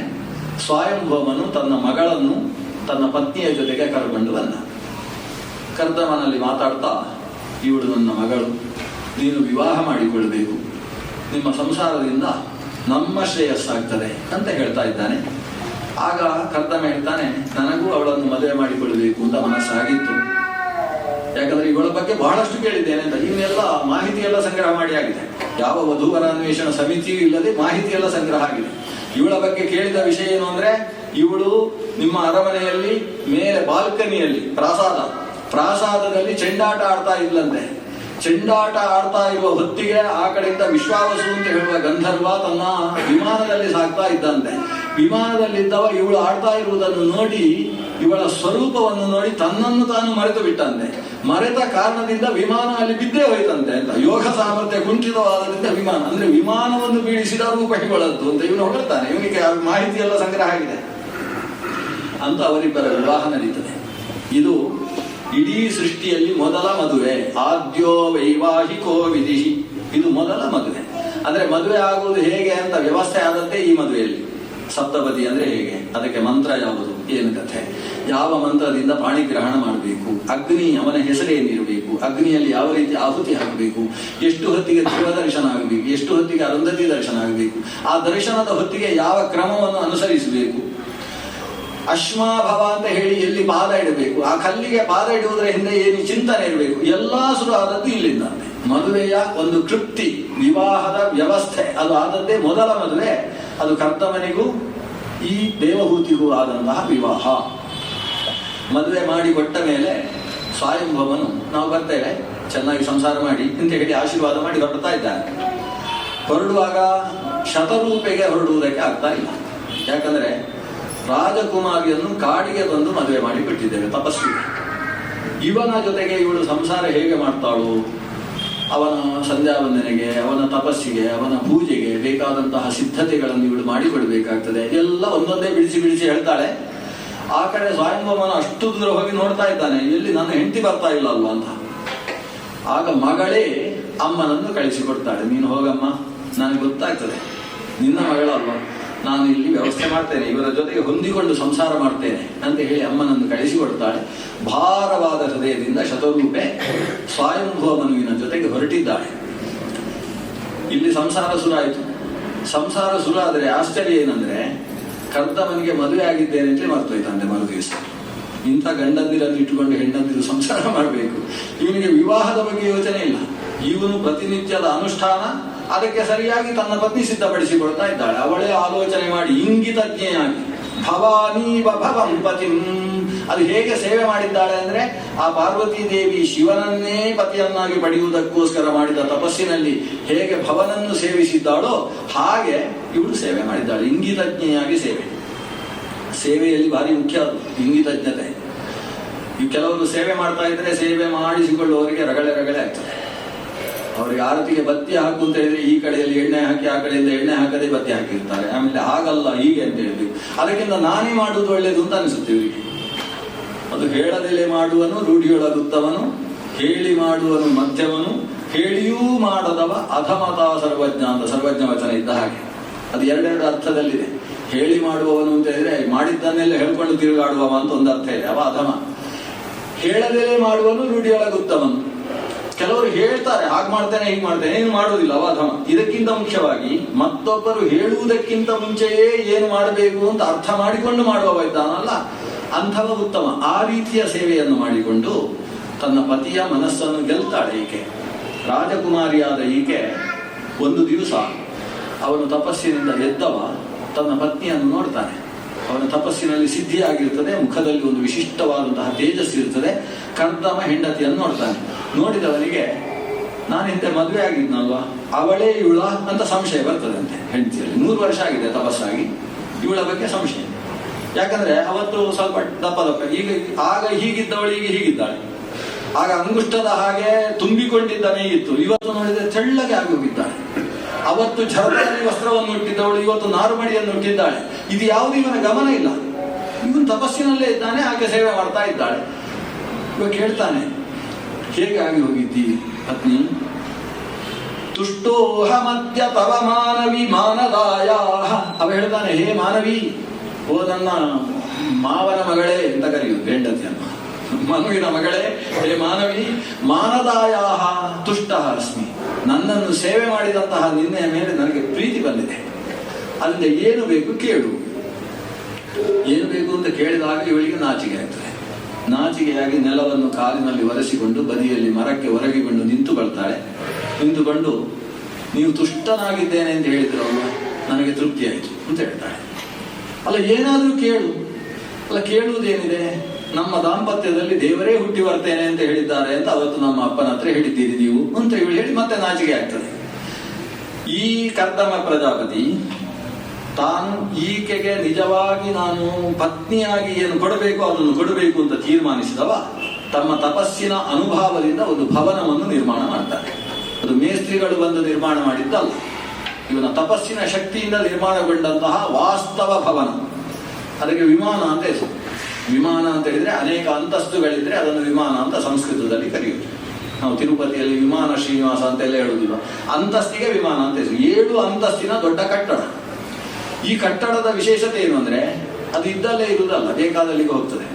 ನಾವು ಅಂದ್ಕೊಂಡ್ರೆ ಸರಿ, ಇದನ್ನು ಹಿಮಾಲಯದಲ್ಲಿ ಹೋಗಿ ಇವತ್ತಿರಬೇಕು, ಇಲ್ಲ ಜಮ್ಮು ಕಾಶ್ಮೀರದಲ್ಲಿ ಹೋಗಿ, ಅದು ಲಡಾಖ್ನಲ್ಲಿ ಹೋಗಿ ನಿಲ್ಲಿಸಬೇಕು ಅಂತ ಹೇಳಿದ್ರೆ ಅಲ್ಲಿ ಹೋಗಿ ನಿಲ್ತದೆ ಇಷ್ಟು ಭವನ. ಬೇಕಾದಲ್ಲಿಗೆ ಕರ್ಕೊಂಡು ಹೋಗುವ, ಅದು ಕೂಡ ನೆಲದಲ್ಲೂ ಹೋಗುತ್ತಂತೆ, ಆಕಾಶದಲ್ಲೂ ಹೋಗುತ್ತೆ, ಜಲಾಂತರ್ಗಾಮಿಯಾಗಿಯೂ ಹೋಗಬಲ್ಲಂತಹ ತ್ರಿಪಥಗಾಮಿಯಾದ ಭವನ. ಇನ್ನೂ ಒಂದು ವಿಶೇಷ, ಅದು ಹೇಗೆ ಭವನ ಇದೆ ಅಂತ ಈ ಇಂಜಿನಿಯರ್ಗಳೆಲ್ಲ ಅದನ್ನು ಕಲಿಬೇಕು. ಸ್ವಲ್ಪ ವಾದಿರಾಜ್ ಅವರ ಮನೆಯನ್ನು ಅದನ್ನು ನೋಡಿಯೇ ಕಲ್ತದ್ದು ಅಂತ ಅನಿಸ್ತದೆ. ಅದನ್ನು ನೋಡಿ ಕಲಿಬೇಕು. ಹೇಗೆಂದ್ರೆ ಅದು ಸರ್ವ ಋತು ಸುಖಾವಹ ಅಂತ. ಎಲ್ಲಾ ಕಾಲದಲ್ಲೂ, ಬೇಸಿಗೆ ಕಾಲದಲ್ಲಿ ತಂಪಾಗಿರ್ತದೆ, ಚಳಿಗಾಲದಲ್ಲಿ ಎಷ್ಟು ಬೇಕೋ ಅಷ್ಟು ಬಿಸಿ ಇರ್ತದೆ, ಮಳೆಗಾಲದಲ್ಲೂ ತೊಂದರೆ ಆಗದೆ ಎಲ್ಲಾ ಕಾಲದಲ್ಲೂ ಸುಖಾವಹವಾದ ಅದ್ಭುತವಾದಂತಹ ಒಂದು ಭವನ. ಅದು 7 ಅಂತಸ್ತಿನಲ್ಲೂ ಕೂಡ ಬೇರೆ ಬೇರೆ ರೀತಿಯ ಉಪವನಗಳು, ಪ್ರತಿಯೊಂದು ಅಂತಸ್ತಿನಲ್ಲೂ ಒಂದೊಂದು ಈಜುಕೊಳಗಳು, ಎಲ್ಲ ವ್ಯವಸ್ಥೆ ಇರತಕ್ಕಂಥ ಭವನದ ನಿರ್ಮಾಣ ಆಗಿದೆ. ಈತ ಹೇಳ್ತಾನೆ ಪತ್ನಿ ಹತ್ರ, ಪ್ರವೇಶ ಮಾಡೋಣ ಭವನಕ್ಕೆ. ಅವಳು ತನ್ನ ವಸ್ತ್ರ ನೋಡಿಕೊಳ್ತಾಳೆ. ಅವತ್ತು ನಮ್ಮ ಅಪ್ಪ ಅಮ್ಮ ಕೊಟ್ಟಂತಹ ಧಾರೆ ಸೀರೆ, ಎಲ್ಲೆಲ್ಲಿ ಅದನ್ನು ಕತ್ತರಿಸಿ ತುಂಡು ಮಾಡಬಹುದು, ಕಟ್ಟಬಹುದು, ಅಲ್ಲೆಲ್ಲ ಕಟ್ಟಿಕೊಂಡಿದ್ದಾಳೆ. ಅಷ್ಟು ಹಳೆಯದಾದ ಬಟ್ಟೆ ಇದೆ ಆಕೆಯದ್ದು. ಇಷ್ಟು ಸುಂದರ, ಎಲ್ಲಿ ಕಾಲಿಟ್ಟರೆ ಸಾಕು ಮೈಯ ಸಮಗ್ರ ಸ್ವರೂಪ ಅದರಲ್ಲಿ ಕಾಣಿಸುವಷ್ಟು ಥಳಥಳಿಸತಕ್ಕಂತಹ ಈ ಗೃಹಕ್ಕೆ ನಾನು ಹೀಗೆ ಪ್ರವೇಶಿಸುವುದು ಅಂತ ಅವಳು ಯೋಚನೆ ಮಾಡ್ತಾಳೆ. ಅದನ್ನು ಅರ್ಥ ಮಾಡಿಕೊಂಡಂತಹ ಕರ್ತವ್ಯ ಹೇಳ್ತಾನೆ, ಈ ಸರೋವರದಲ್ಲಿ ಮುಳುಗು, ಸ್ನಾನ ಮಾಡು. ಇವಳು ಅಲ್ಲಿ ಸರೋವರಕ್ಕೆ ಮುಳುಗುವುದಕ್ಕೆ ಅಂತ ಕಾಲಿಟ್ರೆ ಅಲ್ಲಿ 100 ಸೇವಕಿಯರು ಈಕೆಯನ್ನು ಕರೆದು ಅಭ್ಯಂಗ ಮಾಡಿಸಿ ಸ್ನಾನ ಮಾಡಿ, ಸ್ನಾನಾನಂತರದಲ್ಲಿ 102 ಬಗೆಯ ಅನುಲೇಪನ ದ್ರವ್ಯಗಳಿಂದ ಅವಳನ್ನು ಸಿಂಗರಿಸಿ, ಝರತಾರಿಗಳನ್ನು ಉಡಿಸಿ, ಆಭರಣಗಳನ್ನು ತೊಡಿಸಿ ಆಕೆಯನ್ನು ಕರ್ಕೊಂಡು ಬರ್ತಾರೆ ನವವಧುವಿನ ಹಾಗೆ. ಅಷ್ಟರಲ್ಲಿ ಇವನು ಸ್ನಾನ ಮಾಡಿ ರಾಜಕುಮಾರನ ಹಾಗೆ ಸಿದ್ಧನಾಗಿದ್ದಾನೆ ಕರ್ದಮ ಪ್ರಜಾಪತಿ. ನವವಧೂವರರ ಹಾಗೆ ಧಾನ್ಯಲಕ್ಷ್ಮಿಯನ್ನು ಚೆಲ್ಲಿಕೊಂಡು ಅಷ್ಟಲಕ್ಷ್ಮಿ ಸಮೇತರಾಗಿ ಇವರು ಗೃಹ ಪ್ರವೇಶವನ್ನು ಮಾಡ್ತಾರೆ. ಅಂತ ವಿಶೇಷ ಭವನದ ಪ್ರವೇಶ ಮಾಡ್ತಾರೆ. ಪ್ರವೇಶ ಆದ ಮೇಲೆ 100 ವರ್ಷ ಕಳೆದದ್ದು ಗೊತ್ತೇ ಆಗಲಿಲ್ಲ. ಶರದ ಶರತ್ಕಾಲಗಳು ಕಳೆದವಂತೆ 100ರಷ್ಟು. ಈ ಭವನವನ್ನು ತಗೊಂಡು ಚೈತ್ರವನ, ನಂದರವನ ಅಂತ ಯಾವ್ಯಾವುದು ಪ್ರೇಕ್ಷಣೀಯ ಪ್ರದೇಶಗಳುಂಟು ಅಲ್ಲೆಲ್ಲ ಇವರು ಸಂಚಾರ ಮಾಡಿಕೊಂಡು ಬರ್ತಾರೆ. ಸುಖಭೋಗವನ್ನು ಸೂರೆಗೊಳ್ಳುವುದಕ್ಕೋಸ್ಕರ ಕರ್ದಮ ಪ್ರಜಾಪತಿ ತಾನು 9 ರೂಪಗಳನ್ನು ಧರಿಸ್ತಾನೆ. ಪತ್ನಿಯಾದಂತಹ ಈಕೆಯನ್ನು ಕೂಡ 9 ರೂಪಗಳನ್ನು ತೊಡಿಸಿ 9 ರೂಪಗಳಲ್ಲೂ ಕೂಡ ಇವರು ಆನಂದವನ್ನು ಅನುಭವಿಸಿದ್ದಾರೆ. 100 ವರ್ಷವಾದ ಮೇಲೆ ಆಕೆ 9 ಶರೀರದಿಂದ 9 ಹೆಣ್ಣು ಮಕ್ಕಳಿಗೆ ತಾಯಿಯಾಗ್ತಾಳೆ. ಹೆಣ್ಣು ಮಕ್ಕಳು ಹುಟ್ಟಿದ್ದೇ ತಡ. ಇವನು ಅದಕ್ಕೆ 10 ದಿವಸ ಆದ ಕೂಡಲೇ ಒಂದು ನಾಮಕರಣ ಮಾಡಿದ. 9ಕ್ಕೂ 9 ಹೆಸರಿಟ್ಟು ತನ್ನ ಹೆಂಡತಿ ಹತ್ರ ಹೇಳ್ತಾನೆ, ನಾನಿನ್ನೂ ಹೊರಡ್ಬೋದಾ, ನಾನು ತಪಸ್ಸು ಮಾಡ್ಬೇಕಲ್ವ, ತಪಸ್ಸಿಗೆ ಹೊರಡ್ತೇನೆ ಅಂತ ಹೇಳ್ತಾನೆ. ಇವಳು ಅವರ ಪಾದಕ್ಕೆ ಬಿದ್ದು, ಸ್ವಾಮಿ, ತಮ್ಮ ಸಾಂಗತ್ಯದಲ್ಲಿ 100 ವರ್ಷಗಳನ್ನು ಕಳೆದೆ, ಆದರೆ ಈ ಆತ್ಮದ ಶ್ರೇಯಸ್ಸಿಗೆ ಬೇಕಾದ್ದನ್ನು ಏನನ್ನೂ ನಾನು ಮಾಡಲಿಲ್ಲ. ಇವತ್ತು ಹುಟ್ಟಿರುವುದು 9 ಹೆಣ್ಣು ಮಕ್ಕಳು ಆದ್ಮೇಲೆ ಜವಾಬ್ದಾರಿ ಇದೆ. ಅವರಿಗೆ ಯೋಗ್ಯ ವರನನ್ನು ಹುಡುಕಿ ವಿವಾಹ ಮಾಡಿಕೊಡುವ ಜವಾಬ್ದಾರಿ ಇದೆ. ಎರಡನೇದ್ದು, ನನಗೆ ಆತ್ಮಶ್ರೇಯಸ್ಸಿಗೆ ಮಾರ್ಗವನ್ನು ತಿಳಿಸುವುದಕ್ಕೆ ಒಂದು ಗಂಡು ಮಗು ಬೇಡವಾ? ದೇವರು ಹುಡ್ತಾನೆ ಅಂತ ಅಲ್ವಾ ನಾವು ಮದುವೆ ಆದದ್ದು ಅಂತ ನೆನಪು ಮಾಡ್ತಾಳೆ. ಇವನಿಗೆ ಹೌದಲ್ವಾ ಅಂತ ಅನಿಸಿತು. ನನ್ನ ಜವಾಬ್ದಾರಿ 2 ಉಂಟು. ಒಂದು ಗಂಡು ಮಗು ಆವಿರ್ಭವಿಸಬೇಕು, ದೇವರನ್ನು ಕಾಣಬೇಕು, ಈ ಹೆಣ್ಣು ಮಕ್ಕಳಿಗೆ ವಿವಾಹವಾಗಬೇಕು. ಹಾಗೆ ಕರ್ದಮ ಮತ್ತು ದೇವಹೂತಿಯರು ಸೇರಿ ದೇವರನ್ನು ಹೊಟ್ಟೆಯಲ್ಲಿ ಧರಿಸುವುದಕ್ಕೆ ಬೇಕಾದಂತಹ ಸಿದ್ಧಿಯನ್ನು ಪಡೆಯುವುದಕ್ಕೆ ಭಾರಿ ವ್ರತಗಳನ್ನು ಮಾಡ್ತಾರೆ. ಅದಿತಿ ಕಶ್ಯಪರು ಮಾತ್ರ ವ್ರತ ಮಾಡಿದ್ದಲ್ಲ, ಪೂರ್ವೇಪಿ ಕರ್ದಮ ಪರಾಶರ ಪಾಂಡುಮುಖ್ಯ ಅಂತ ಈ ಕರ್ದಮ ಪ್ರಜಾಪತಿಯು ಕೂಡ ಭಾರಿ ತನ್ನ ಪತ್ನಿಯ ಜೊತೆಗೆ ಉಪವಾಸ, ಕ್ಷೀರವ್ರತ ಮೊದಲಾದ ಪಯೋವ್ರತಾದಿಗಳನ್ನೆಲ್ಲ ಅನುಷ್ಠಾನ ಮಾಡ್ತಾರೆ. ಅಷ್ಟರಲ್ಲಿ ಹೆಣ್ಣು ಮಕ್ಕಳು ಬೆಳೆದಿದ್ದಾರೆ. ಅಷ್ಟವರ್ಷ ಬೆಳೆದಿರುವ ಹೆಣ್ಣು ಮಕ್ಕಳನ್ನು ಚತುರ್ಮುಖ ಬ್ರಹ್ಮ ಹೇಳಿದ ಹಾಗೆ ಹಿಂದೆ ಚತುರ್ಮುಖನಿಗೆ ಹುಟ್ಟಿದ 9 ಜನ ನಾರದನ ಅಣ್ಣಂದಿರಿದ್ದಾರಲ್ಲ, ಆ 9 ಜನರಿಗೆ ವಿವಾಹ ಮಾಡಿ ಕೊಡ್ತಾನೆ. ಮರೀಚಯೇ ಕಲಾಂ ಪ್ರಾದಾತ್ ಅನಸೂಯಾಂ ಅಥಾತ್ರಯೇ. ಮೊದಲ ಮಗಳು ಕಲೆಯನ್ನು ಮರೀಚಿಗೆ ವಿವಾಹ ಮಾಡಿಕೊಡ್ತಾನೆ. ಅನಸೂಯೆಯನ್ನು ಅತ್ರಿಗೆ, ಅರುಂಧತಿಯನ್ನು ವಸಿಷ್ಠನಿಗೆ, ಹವಿರ್ಭೂ ಆ ಕ್ರತು ಪ್ರಜಾಪತಿಗೆ, ಹೀಗೆ ಒಂದೊಂದು ಹೆಣ್ಣು ಮಕ್ಕಳನ್ನು 9 ಜನರಿಗೆ ಮದುವೆ ಮಾಡಿ ಕೊಟ್ಟ. ಅಷ್ಟರಲ್ಲಿ ತುಂಬು ಗರ್ಭಿಣಿಯಾದಂತಹ ದೇವಹೂತಿ ಪ್ರಸವಕ್ಕೆ ಸಿದ್ಧವಾಗಿದ್ದಾಳೆ. 9ನೇ ತಿಂಗಳು ಬ್ರಹ್ಮಾದಿ ದೇವತೆಗಳು ಬಂದು ಗರ್ಭದಲ್ಲಿದ್ದಂತಹ ದೇವನನ್ನು ಸ್ತುತಿಸಿ ಹೋಗ್ತಾರೆ. ಆ ದೇವನಿಗೆ ಕಪಿಲ ಅಂತ ಹೆಸರಿಟ್ಟು ಹೋಗ್ತಾರೆ ಬ್ರಹ್ಮಾದಿಗಳು. ಮಗು ಹುಟ್ಟುವುದಕ್ಕಿಂತ ಮುಂಚೆ ನಾಮಕರಣ ಆದದ್ದು ಇಲ್ಲಿ. ಹೊಟ್ಟೆಯಲ್ಲಿದ್ದ ಮಗುವಿಗೆ ಕಪಿಲ, ಲೋಕೇ ಕಪಿಲ ಇತ್ಯಾಖ್ಯಾಂ, ಇವನಿಗೆ ಕಪಿಲ ಅಂತ ಹೆಸರಾಗ್ತದೆ ಲೋಕದಲ್ಲಿ. ಕಪಿಲ ಅಂದ್ರೆ ಏನರ್ಥ? ಅದು ವಿಷ್ಣು ಸಹಸ್ರನಾಮದಲ್ಲಿ 2 ಬಾರಿ ಬರುವ ಶಬ್ದ. ಮಹರ್ಷಿ ಕಪಿಲಾಚಾರ್ಯ ಅಂತ, ಕಪಿಲ ಅಂತ. ಕಪಿಲ ಅಂದ್ರೆ ಸೃಷ್ಟಿ ಸ್ಥಿತಿ ಲಯಗಳನ್ನು ನಿಯಂತ್ರಿಸುವವ ಅಂತ ಆ ಶಬ್ದದ ಅರ್ಥ. ಅದು ದೇವರ ಹೆಸರು. ಅದರಲ್ಲಿ 3 ಶಬ್ದ ಇದೆ, ಕ, ಪಿ, ಲ. ಸಂಸ್ಕೃತದಲ್ಲಿ ಕ ಅಂದ್ರೆ ಸೃಷ್ಟಿಸುವವ, ಕರೋತೀತಿ ಕಹ. ಕ ಅಂದ್ರೆ ಸೃಷ್ಟಿಸುವವ ಅಂತ ಅರ್ಥ. ಪಿ ಅಂದ್ರೆ ಅತಿಶಯೇನ ಪಾಲಯತೀತಿ ಪಹ ಪಿಹಿ. ಪಿಹಿ ಅಂದ್ರೆ ರಕ್ಷಣೆ ಮಾಡುವವ ಅಂತ ಅರ್ಥ. ಲಹ ಅಂದ್ರೆ ಲುನಾತೀತಿ ಲಹ, ಲಯಕರ್ತೃ ಅಂತ ಅರ್ಥ. ಅಲ್ಲ ಕಶ್ಚಾಸು ಪಿಶ್ಚಾಸು ಲಶ್ಚ ಕಪಿಲ. ಸೃಷ್ಟಿ ಸ್ಥಿತಿ ಲಯಗಳನ್ನು ಮಾಡುವ ದೇವರಿಗೆ ಕಪಿಲ ಅಂತ ಹೆಸರು. ಈ ದೇವರ ಈ ಹೆಸರನ್ನೇ ಇಂಗ್ಲಿಷ್ನವರು ಕದ್ದದ್ದು. ಗಾಡ್ ಅಂತ ಮಾಡಿದ್ದು ಇಲ್ಲಿಂದ. ಅವರು GOD ಅಂದ್ರೆ ಜನರೇಟರ್, ಆಪರೇಟರ್, ಡೆಸ್ಟ್ರಾಯರ್ ಅಂತ ತಗೊಂಡದ್ದು. ಈ ಕಾ ಪಿ ಲ ಅನ್ನೇ ಸೇರಿಸಿ GOD ಮಾಡಿದ್ದು. ಅಂದ್ರೆ ಕಪಿಲ ಅನ್ನುವ ಸ್ವರೂಪದಿಂದ ಜಜ್ಞೇಗ್ನಿರಿವ ದಾರುಣಿ. 2 ಕಟ್ಟಿಗೆಯನ್ನು ಮಥನ ಮಾಡಿದಾಗ ಅಲ್ಲಿಂದ ಅಗ್ನಿ ಹುಟ್ಟುವ ಹಾಗೆ, ಅರಣಿ ಮಥನದಿಂದ ಅಗ್ನಿಯ ಆವಿರ್ಭಾವ ಆಗುವ ಹಾಗೆ ಎಲ್ಲೆಡೆ ತುಂಬಿದ್ದ ದೇವ ಲೋಕಕ್ಕೆ ಕಾಣುವ ರೂಪದಿಂದ, ಕಪಿಲ ರೂಪದಿಂದ ಕಾಣಿಸಿಕೊಂಡ. ದೇವರು ಕಪಿಲ ಹುಟ್ಟಿದ ಕೂಡಲೇ ಅವನಿಗೆ ನಾಮಕರಣ ಮಾಡುವ ಕೆಲಸ ಇಲ್ಲ ಅಪ್ಪನಿಗೆ, ಯಾಕಂದ್ರೆ ನಾಮಕರಣ ಆಗಿ ಹೋಗಿದೆ. ಈತ ತಪಸ್ಸಿಗೆ ಹೊರಡಬೇಕಲ್ವಾ, ಆದ್ರೆ ಹೊರಡ್ತಾ ಇಲ್ಲ. ಈ ಕಪಿಲನೇ ಕೇಳ್ತಾನೆ, ನೀವಿನ್ನೂ ಹೊರಡ್ಬೋದು ಅಂತ. ಈ ಮಗು ಹೇಳ್ತದೆ ಅಪ್ಪನಿಗೆ, ನೀವೇನೋ ನಾನು ಹುಟ್ಟಿದ ಕೂಡಲೇ ತಪಸ್ಸಿಗೆ ಹೊರಡುವುದು ಅಂತ ಹೇಳಿದ್ರಲ್ಲ, ಹೊರಡಬಹುದು.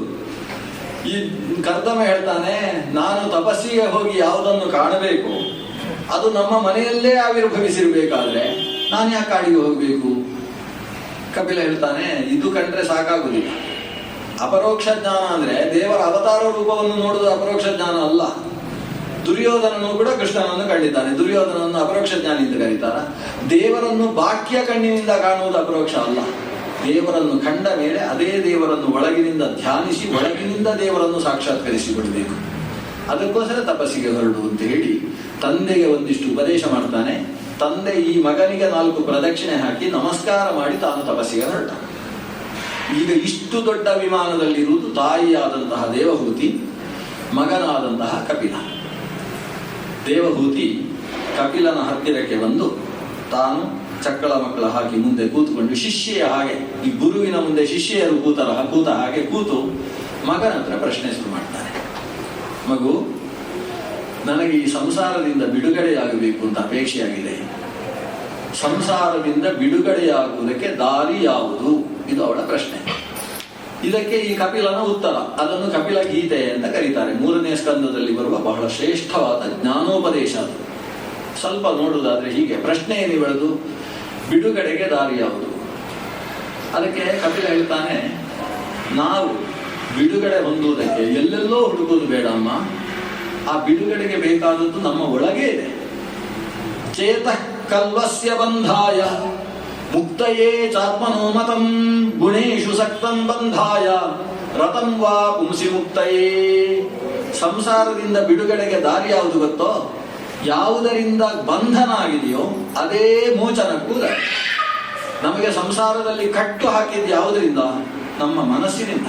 ಚೇತಸ್ಸು, ಮನಸ್ಸಿನಿಂದಾಗಿ ಸಂಸಾರದ ಕಟ್ಟು. ಅದೇ ಮನಸ್ಸಿನಿಂದ ಬಿಡುಗಡೆ. ಯಾವುದು ಬಂಧನವು? ಬಂಧಕವೇ ಮೋಚಕ ಅಂತ ಇದು ಸಿದ್ಧಾಂತ. ಬಾಗಿಲಿಗೆ ಬೀಗ ಹಾಕಬೇಕಾದ್ರೆ ಕೀ ಬೇಕು. ಅದರಲ್ಲಿ ಬೀಗವನ್ನು ಬಂಧನ ಮಾಡ್ಲಿಕ್ಕೆ ಒಂದು ಕೀ, ಮೋಚನ ಮಾಡ್ಲಿಕ್ಕೆ ಬೇರೊಂದು ಕೀ ಅಂತ ಇರುವುದಿಲ್ಲ. ಯಾವುದು ಕೀ ಇರ್ತದೆ ಅದನ್ನು ಒಂದು ಭಾಗಕ್ಕೆ ತಿರುಗಿಸಿದರೆ ಬಂಧನ ಆಗ್ತದೆ, ಅದನ್ನೇ ಮತ್ತೊಂದು ಕಡೆಗೆ ತಿರುಗಿಸಿದರೆ ಮೋಚನ ಆಗ್ತದೆ. ಹಾಗೆಯೇ ಈ ಮನಸ್ಸನ್ನು ನಾವು ಗುಣೇಶು ಸಕ್ತಂ ಬಂಧಾಯ, ಸತ್ವರಜಸ್ತಮೋ ಗುಣಾತ್ಮಕವಾದ ವೈಷಯಿಕ ಪ್ರಪಂಚದಲ್ಲಿ ಅದನ್ನು ತಿರುಗಿಸಿದ್ರೆ ಅದು ನಮ್ಮ ಬಂಧನಕ್ಕೆ ಕಾರಣವಾಗ್ತದೆ. ಅದೇ ಪರಮಪುರುಷನ ಕಡೆಗೆ ನಾವು ಅದನ್ನು ತಿರುಗಿಸಿದ್ರೆ ಅದು ಮೋಚಕ. ಪ್ರಕೃತಿಯ ಕಡೆಗೆ ತಿರುಗಿದ ಮನಸ್ಸು ಬಂಧಕ, ಪುರುಷನ ಕಡೆಗೆ ತಿರುಗಿದಂತಹ ಮನಸ್ಸು ಮೋಚಕ. ಇದಕ್ಕೆ ಸಾಂಖ್ಯ ಅಂತ ಹೆಸರು. ಪ್ರಕೃತಿ ಪುರುಷ ವಿವೇಕವನ್ನು ಹೇಳುವ ಭಾಗ. ಕಪಿಲ ಉಪದೇಶ ಮಾಡಿದ ಸಾಂಖ್ಯ ಇದು. ನಮ್ಮ ಮನಸ್ಸು ಸಂಸಾರದಲ್ಲಿ ಆಸಕ್ತ ಆಗಿದೆ ಅಮ್ಮ, ಅದಕ್ಕೆ ಈ ಸಂಸಾರದಲ್ಲಿ ಕಟ್ಟು ಸಿಕ್ಕಿ ಹಾಕಿಕೊಂಡಿದೆ. ಆ ಅಮ್ಮ ಕೇಳ್ತಾಳೆ, ಹೌದು ಮಗು, ಈ ವಿಷಯ ನಾನು ಕೇಳಿದ್ದಿದೆ. ಆದರೆ ಸಂಸಾರದಲ್ಲಿ ಸಿಕ್ಕಿ ಹಾಕಿಕೊಂಡ ಮನಸ್ಸು ಅಲ್ಲಿಂದ ಮೇಲೆ ದೇವರ ಕಡೆಗೆ ಹೋಗುವುದು ಹೇಗೆ ಅಂತ ಬೇಕಲ್ಲ. ಈ ಮಗ ಹೇಳ್ತಾನೆ, ಅಮ್ಮ, ಮನಸ್ಸು ಯಾಕೆ ಸಂಸಾರದಲ್ಲಿ ಬಿದ್ದಿದೆ ಅಂತ ನೋಡ್ಬೇಕು. ದೇವರ ಕಡೆಗೆ ಹೋಗ್ಬೇಕಾದ್ರೆ ಅದು ಮೇಲಕ್ಕೆ ಹೋಗ್ಬೇಕು, ಮೇಲಕ್ಕೆ ಹೋಗ್ಬೇಕಾದ್ರೆ ಲಘು ಆಗಬೇಕು. ಮನಸ್ಸು ಭಾರವಾದದ್ರಿಂದ ಸಂಸಾರ ಸಾಗರದಲ್ಲಿ ಮುಳುಗ್ತಾ ಇದೆ. ಒಂದು ಬೋರೆ ಹಣ್ಣಿರ್ತದೆ, ಬದರಿ ಫಲ ಅಂತ ಕರೀತಾರೆ. ಅದು ಒಳಗೆ ಟೊಳ್ಳು, ನೀರಿನಲ್ಲಿ ಹಾಕಿದ್ರೆ ತೇಲ್ತದೆ. ನಮ್ಗೆ ಅದನ್ನು ಮುಳುಗಿಸಬೇಕು ಅಂತ ಅನಿಸಿದ್ರೆ ಏನ್ ಮಾಡ್ತೇವೆ? ಒಂದು ಕೆಸರು ಮಣ್ಣಿನಲ್ಲಿ ಒಂದು ದಿವಸ ಮುಳುಗಿಸುವುದು, ಬಿಸಿಲಿಗೆ ಒಣಗಿಸುವುದು, ಅದರಲ್ಲಿ ಒಂದು ಲೇಯರ್ ಕೂತುಕೊಳ್ತದೆ ಮಣ್ಣು. ಮತ್ತೊಮ್ಮೆ ಮುಳುಗಿಸುವುದು, ಈ ಮಾಂಬಳ ಹಾಕಿದ ಹಾಗೆ ಒಂದು 7 ದಿವಸ ಅದನ್ನು ಕೆಸರು ಮಣ್ಣಿನಲ್ಲಿ ಮುಳುಗಿಸುವುದು, ಒಣಗಿಸುವುದು. ಅದರಲ್ಲಿ 7 ಸ್ತರಗಳಲ್ಲಿ ಮಣ್ಣು ಸೇರಿತು, ಅದನ್ನು ಮತ್ತೆ ನೀರಿಗೆ ಹಾಕಿದೋ ಜೋರಾಗಿ ಮುಳುಗ್ತದೆ. ಭಾರದಿಂದ ಮುಳುಗ್ತಾ ಇದ್ದದ್ದು ಕೆಳಗೆ ಹೋಗ್ತಾ ಹೋಗ್ತಾ ಅದರ ಒಂದೊಂದೇ ಕೆಸರು ಹೊರಗೆ ಬರ್ತಾ ಇದ್ದ ಹಾಗೆ ಭಾರ ಕಡಿಮೆ ಆಗ್ತದೆ, ಕೊನೆಗೆ ನಿಲ್ತದೆ. ಇನ್ನಷ್ಟು ಕೆಸರು ಹೋದಾಗೆ ಮೇಲಕ್ಕೆ ಬರಲಿಕ್ಕೆ ಶುರುವಾಗ್ತದೆ. ಶುದ್ಧವಾದ ಬೋರೆ ಹಣ್ಣು ವೇಗವಾಗಿ ಸಂತತಂ ಊರ್ಧ್ವಗಮನ ಅಂತ ನಿರಂತರ ಊರ್ಧ್ವಗಮನವನ್ನು ಪಡೀತದೆ. ಹಾಗೆ ಅಮ್ಮ, ನಮ್ಮ ಮನಸ್ಸು ಕಾಮ, ಕ್ರೋಧ, ಲೋಭ, ಮೋಹ, ಮದ, ಮಾತ್ಸರ್ಯ ಈ ಕೆಸರುಗಳಿಂದ ತುಂಬಿದ ಮನಸ್ಸು ಸಂಸಾರದಲ್ಲಿ ಮುಳುಗ್ತಾ ಇರ್ತದೆ. ಅಹಂ ಮಮ ಅಭಿಮಾನೋತ್ಥೈಹಿ ಕಾಮ ಕ್ರೋಧಾದಿಭಿರ್ಮಲೈಹಿ ವೀತಂ ಯದಾ ಮನಃಶುದ್ಧಂ ಅದುಃಖಂ ಅಸುಖಂ ಶಿವಂ. ಈ ಮನಸ್ಸಿನಲ್ಲಿದ್ದ ಕಾಮಕ್ರೋಧಾದಿ ಮಲ ಎಲ್ಲ ದೂರ ಆಯಿತು ಅಂತಾದ್ರೆ ಆಗ ತಾನಾಗಿ ಈ ಫಲ, ಈ ಮನಸ್ಸು ಅದು ದೇವರ ಕಡೆಗೆ ಸಾಗ್ತದೆ. ಆದ್ರಿಂದ ಮನಸ್ಸನ್ನು ಶುದ್ಧ ಮಾಡಿಕೊಳ್ಬೇಕು, ನಿರ್ಮಲವಾಗಿಸಿಕೊಳ್ಬೇಕು. ಅಲ್ಲ, ಮನಸ್ಸಿನಲ್ಲಿದ್ದ ಕಾಮಕ್ರೋಧ ಎಲ್ಲ ಬಿಡಿಸಿಕೊಳ್ಳುವ ಬಗೆ ಹೇಗೆ? ಅಂಟಿದ್ದನ್ನು ಬಿಡಿಸುವುದು ಹೇಗೆ? ಅದಕ್ಕೆ ಇವ ಹೇಳುವುದು, ಅದಕ್ಕೆ ಸಂಘ ಬಿಡಬೇಕು. ಸಂಘ ಬಿಟ್ಟು ಬಿಡುವುದು ಕಷ್ಟ. ಪ್ರಸಂಗವನ್ನಂತೂ ಬಿಡ್ಬೇಕು. ಅದು ಬಿಡ್ಲಿಕ್ಕಾಗದೆ ಹೋದ್ರು ಅಧಿಕ ಪ್ರಸಂಗ ಅಂತೂ ಮೊದಲು ಬಿಡ್ಬೇಕು. ಪ್ರಸಂಗ ಮಜರಂ ಪಾಶಂ ಆತ್ಮನಃ ಕವಯೋ ವಿದುಃ ಸಯೇವ ಸಾಧು ಸುಕೃತಃ ಮೋಕ್ಷದ್ವಾರಮಪಾವೃತಂ. ನಮ್ಮ ಮನಸ್ಸು ಸಂಸಾರದಲ್ಲಿ ಬೀಳುವುದಕ್ಕೆ ಸಂಘ, ಆಸಕ್ತಿ ಅನ್ನುವುದು ಮೂಲ ಕಾರಣ. ಸಂಘ ತ್ಯಾಗ ಮಾಡಬೇಕು. ಆದರೆ ಮನುಷ್ಯನಿಗೆ ಸಂಘ ಬಿಟ್ಟಿರುವುದಕ್ಕೆ ಬರುವುದಿಲ್ಲ. ಅವ ಒಂದು ಸಂಘ ಬಿಟ್ಟ ಅಂದ್ರೆ ಇನ್ನೊಂದು ಸಂಘಕ್ಕೆ ಸೇರಿದ ಅಂತಲೇ ಅರ್ಥ. ಒಂದು ಕಾಂಗ್ರೆಸ್ ಬಿಟ್ಟಿದ್ದಾನೆ ಅಂದ್ರೆ JDS BJP ಅಂತ ಪ್ರಶ್ನೆ ಅಷ್ಟೇ, ಯಾವುದೋ ಇನ್ನೊಂದಕ್ಕೆ ಸೇರಿದ್ದಾನೆ. ಅದನ್ನು ಬಿಟ್ಟ ಅಂದ್ರೆ ಕೊನೆಗೆ ಬ್ರಾಹ್ಮಣ ಸಂಘಕ್ಕಾದ್ರೂ ಸೇರಿಬಿಟ್ಟಿದ್ದಾನೆ. ಯಾವುದೋ ಸಂಘ ಇಲ್ಲದೆ ಮನುಷ್ಯ ಬದುಕುವುದಿಲ್ಲ. ಅವನಿಗೊಂದು ಸಂಘ ಅಂತ ಸೇರ್ಲೇಬೇಕು. ಸಂಘವನ್ನು ಬಿಡ್ಲಿಕ್ಕೆ ಆಗುದಿಲ್ಲ. ಸಂಘಸ್ತು ಸರ್ವಥಾ ತ್ಯಾಜ್ಯ ಯದಿ ತ್ಯಕ್ತುಂ ನ ಶಕ್ಯತೆ ಸದ್ಭಿರೇವ ಸಕರ್ತವ್ಯ ಸಂತಃ ಸಂಘಸ್ಯ ಭೇಷಜಂ. ಸಂಘ ಸರ್ವಥಾ ಬಿಡಬೇಕು. ಬಿಡ್ಲಿಕ್ಕೆ ಆಗುದಿಲ್ಲ ಅಂದ್ರೆ ಸಜ್ಜನರ ಸಂಘ ಮಾಡು. ಆಗ ದೇವಹೂತಿ ಕೇಳ್ತಾರೆ, ಯಾರು ಸಜ್ಜನರು, ಸಾಧುಗಳು ಅಂತ ಯಾರನ್ನು ತಿಳ್ಕೊಳ್ಬೇಕು ನಾನು? ಅದಕ್ಕೆ ಕಪಿಲ ಹೇಳ್ತಾನೆ, ಅಮ್ಮ, ಕೈಯಲ್ಲಿ ದಂಡವನ್ನು ಹಿಡ್ಕೊಂಡು ಕಾವಿ ಶಾಟಿ ಹಾಕಿದ್ದು ಒಳ್ಳೆ ಅವರನ್ನು ಸಾಧುಗಳು ಅಂತ ತಿಳಿಲಿಕ್ಕೆ ಆಗುದಿಲ್ಲ. ಕಾಷಾಯ ದಂಡ ಮಾತ್ರೇಣ ಯತಿ ಪೂಜ್ಯ ಅನ್ನುವುದು ಆಂತರಿಕವಾಗಿ ಸರಿಯಲ್ಲ ಅಮ್ಮ. ಮತ್ತೆ ಹೇಗೆ? ತಿತಿಕ್ಷವ ಕಾರುಣಿಕ ಸುಹೃದ ಸರ್ವದೇಹಿನಾಂ ಅಜಾತ ಶತ್ರವ ಶಾಂತ ಸಾಧವ ಸಾಧುಭೂಷಣ. ಸಾಧುಗಳು ಅಂದ್ರೆ ಯಾವತ್ತಿಗೂ ಟೆನ್ಷನ್ ಮಾಡಿಕೊಳ್ಳದೆ ಇರುವುದು ಸಾಧುಗಳು. ಅವರಿಗೆ ಟೆನ್ಷನ್ ಇಲ್ಲ. ಯಾಕಂದ್ರೆ ಏನಾದರೂ ದೇವರು ನೋಡಿಕೊಳ್ತಾನೆ ಅಂತಕ್ಕಂತಹ ಭಾವ. ಚಿಕ್ಕವರಿಂದ ತಮಗೆ ತೊಂದರೆ ಆದರೆ ಅವರ ಮೇಲೆ ಕ್ಷಮೆಯನ್ನು ತೋರ್ತಾರೆ, ತಿತಿಕ್ಷೆ. ದೊಡ್ಡವರಿಂದ ತೊಂದರೆ ಆದರೆ ಸಹಿಸಿಕೊಳ್ತಾರೆ, ನನ್ನ ಜನ್ಮಾಂತರದ ಕರ್ಮ ಅಂತ ಅನ್ಕೊಂಡು ಸುಮ್ಮನಾಗ್ತಾರೆ. ಗೆಳೆಯರಿಂದ ತೊಂದರೆ ಆಯಿತು ಅಂತಾದ್ರೆ ಅವರನ್ನು ಸ್ನೇಹ ಸೌಹಾರ್ದ ಭಾವದಿಂದ ಪರಿಹರಿಸಿಕೊಳ್ತಾರೆ. ಎಲ್ಲರನ್ನೂ ಪ್ರೀತಿಸುವ ಮನಸ್ಥಿತಿ. ಸುಹೃದ ಅದು ತಿತಿಕ್ಷೆ, ಕರುಣೆ, ಸೌಹಾರ್ದ ಅನ್ನುವ ಭಾವದಿಂದ ಎಲ್ಲವನ್ನೂ ಪ್ರೀತಿಸ್ತಾರೆ. ಯಾವ ಪ್ರಾಣಿಗೂ ಹಿಂಸೆ ಮಾಡುವುದಿಲ್ಲ, ಶಾಂತರಾಗಿರ್ತಾರೆ, ಕರುಣೆ ತುಂಬಿದವರು. ವೀರ್ಯ ಸಂಪದೋ ಭವಂತಿ ಹೃತ್ಕರ್ಣ ರಸಾಯನ ಕಥಾ. ಸಜ್ಜನರ ಸಂಘದಿಂದ ದೇವರ ಕಥೆ ಕಿವಿಗೆ ಬೀಳ್ತಾ ಇರ್ತದೆ. ಅದರಿಂದಾಗಿ ಮನಸ್ಸಿನಲ್ಲಿದ್ದ ಕಾಮಕ್ರೋಧಗಳು ದೂರ ಆಗ್ತದೆ, ಮನಸ್ಸು ಶುದ್ಧವಾಗ್ತದೆ. ಶುದ್ಧವಾದ ಮನಸ್ಸು ತಾನಾಗಿ ಸಂಸಾರದಿಂದ ಮೇಲೆ ಹೋಗಿ ಭಗವಂತನ ಕಡೆಗೆ ಆಸಕ್ತವಾಗ್ತದೆ. ಮನಸ್ಸು ದೇವರಲ್ಲಿ ಅಂಟಿತು ಅಂದ್ರೆ ಸಂಸಾರ ಅನ್ನೋದು ಬಿಡುಗಡೆಗೊಂಡಿತು ಅಂತ ಅರ್ಥ. ಅಮ್ಮ ಹೀಗೆ ಮಾಡು ಅಂತ ಕಪಿಲ ಸಂಸಾರದ ಬಿಡುಗಡೆಯ ದಾರಿಯನ್ನು ಹೇಳಿದ ಅನ್ನೋ ಚಿಂತನೆಯ ಜೊತೆಗೆ ಇವತ್ತಿನ ಕಥಾನುಸಂಧಾನವನ್ನು ಮಧ್ವಪದಿ ಗೋಪಾಲಕೃಷ್ಣನಲ್ಲಿ ನಾವೆಲ್ಲ ಒಟ್ಟು ಸೇರಿ ಸಮರ್ಪಣೆ ಮಾಡೋಣ. ಕಾಯೇನ ವಾಚಾ ಮನಸೇಂದ್ರಿಯೈರ್ವಾ ಬುದ್ಧ್ಯಾತ್ಮನಾ ವಾ ಅನುಸೃತ ಸ್ವಭಾವಂ ಕರೋಮಿ ಯದ್ಯತ್ ಸಕಲಂ ಪರಸ್ಮೈ ನಾರಾಯಣಾಯೇತಿ ಸಮರ್ಪಯಾಮಿ. ಸರ್ವೇ ಭವಂತು ಸುಖಿನಃ, ಸರ್ವೇ ಸಂತು ನಿರಾಮಯಾಃ, ಸರ್ವೇ ಭದ್ರಾಣಿ ಪಶ್ಯಂತು, ಮಾ ಕಶ್ಚಿತ್ ದುಃಖ ಭಾಗ್ ಭವೇತ್. ಶ್ರೀಕೃಷ್ಣಾರ್ಪಣಮಸ್ತು. ನಾಳೆ ಮತ್ತೆ 6 ಗಂಟೆಗೆ ಸೇರಿದಾಗ 3ನೇ ದಿವಸದ ಕಥಾನುಸಂಧಾನ.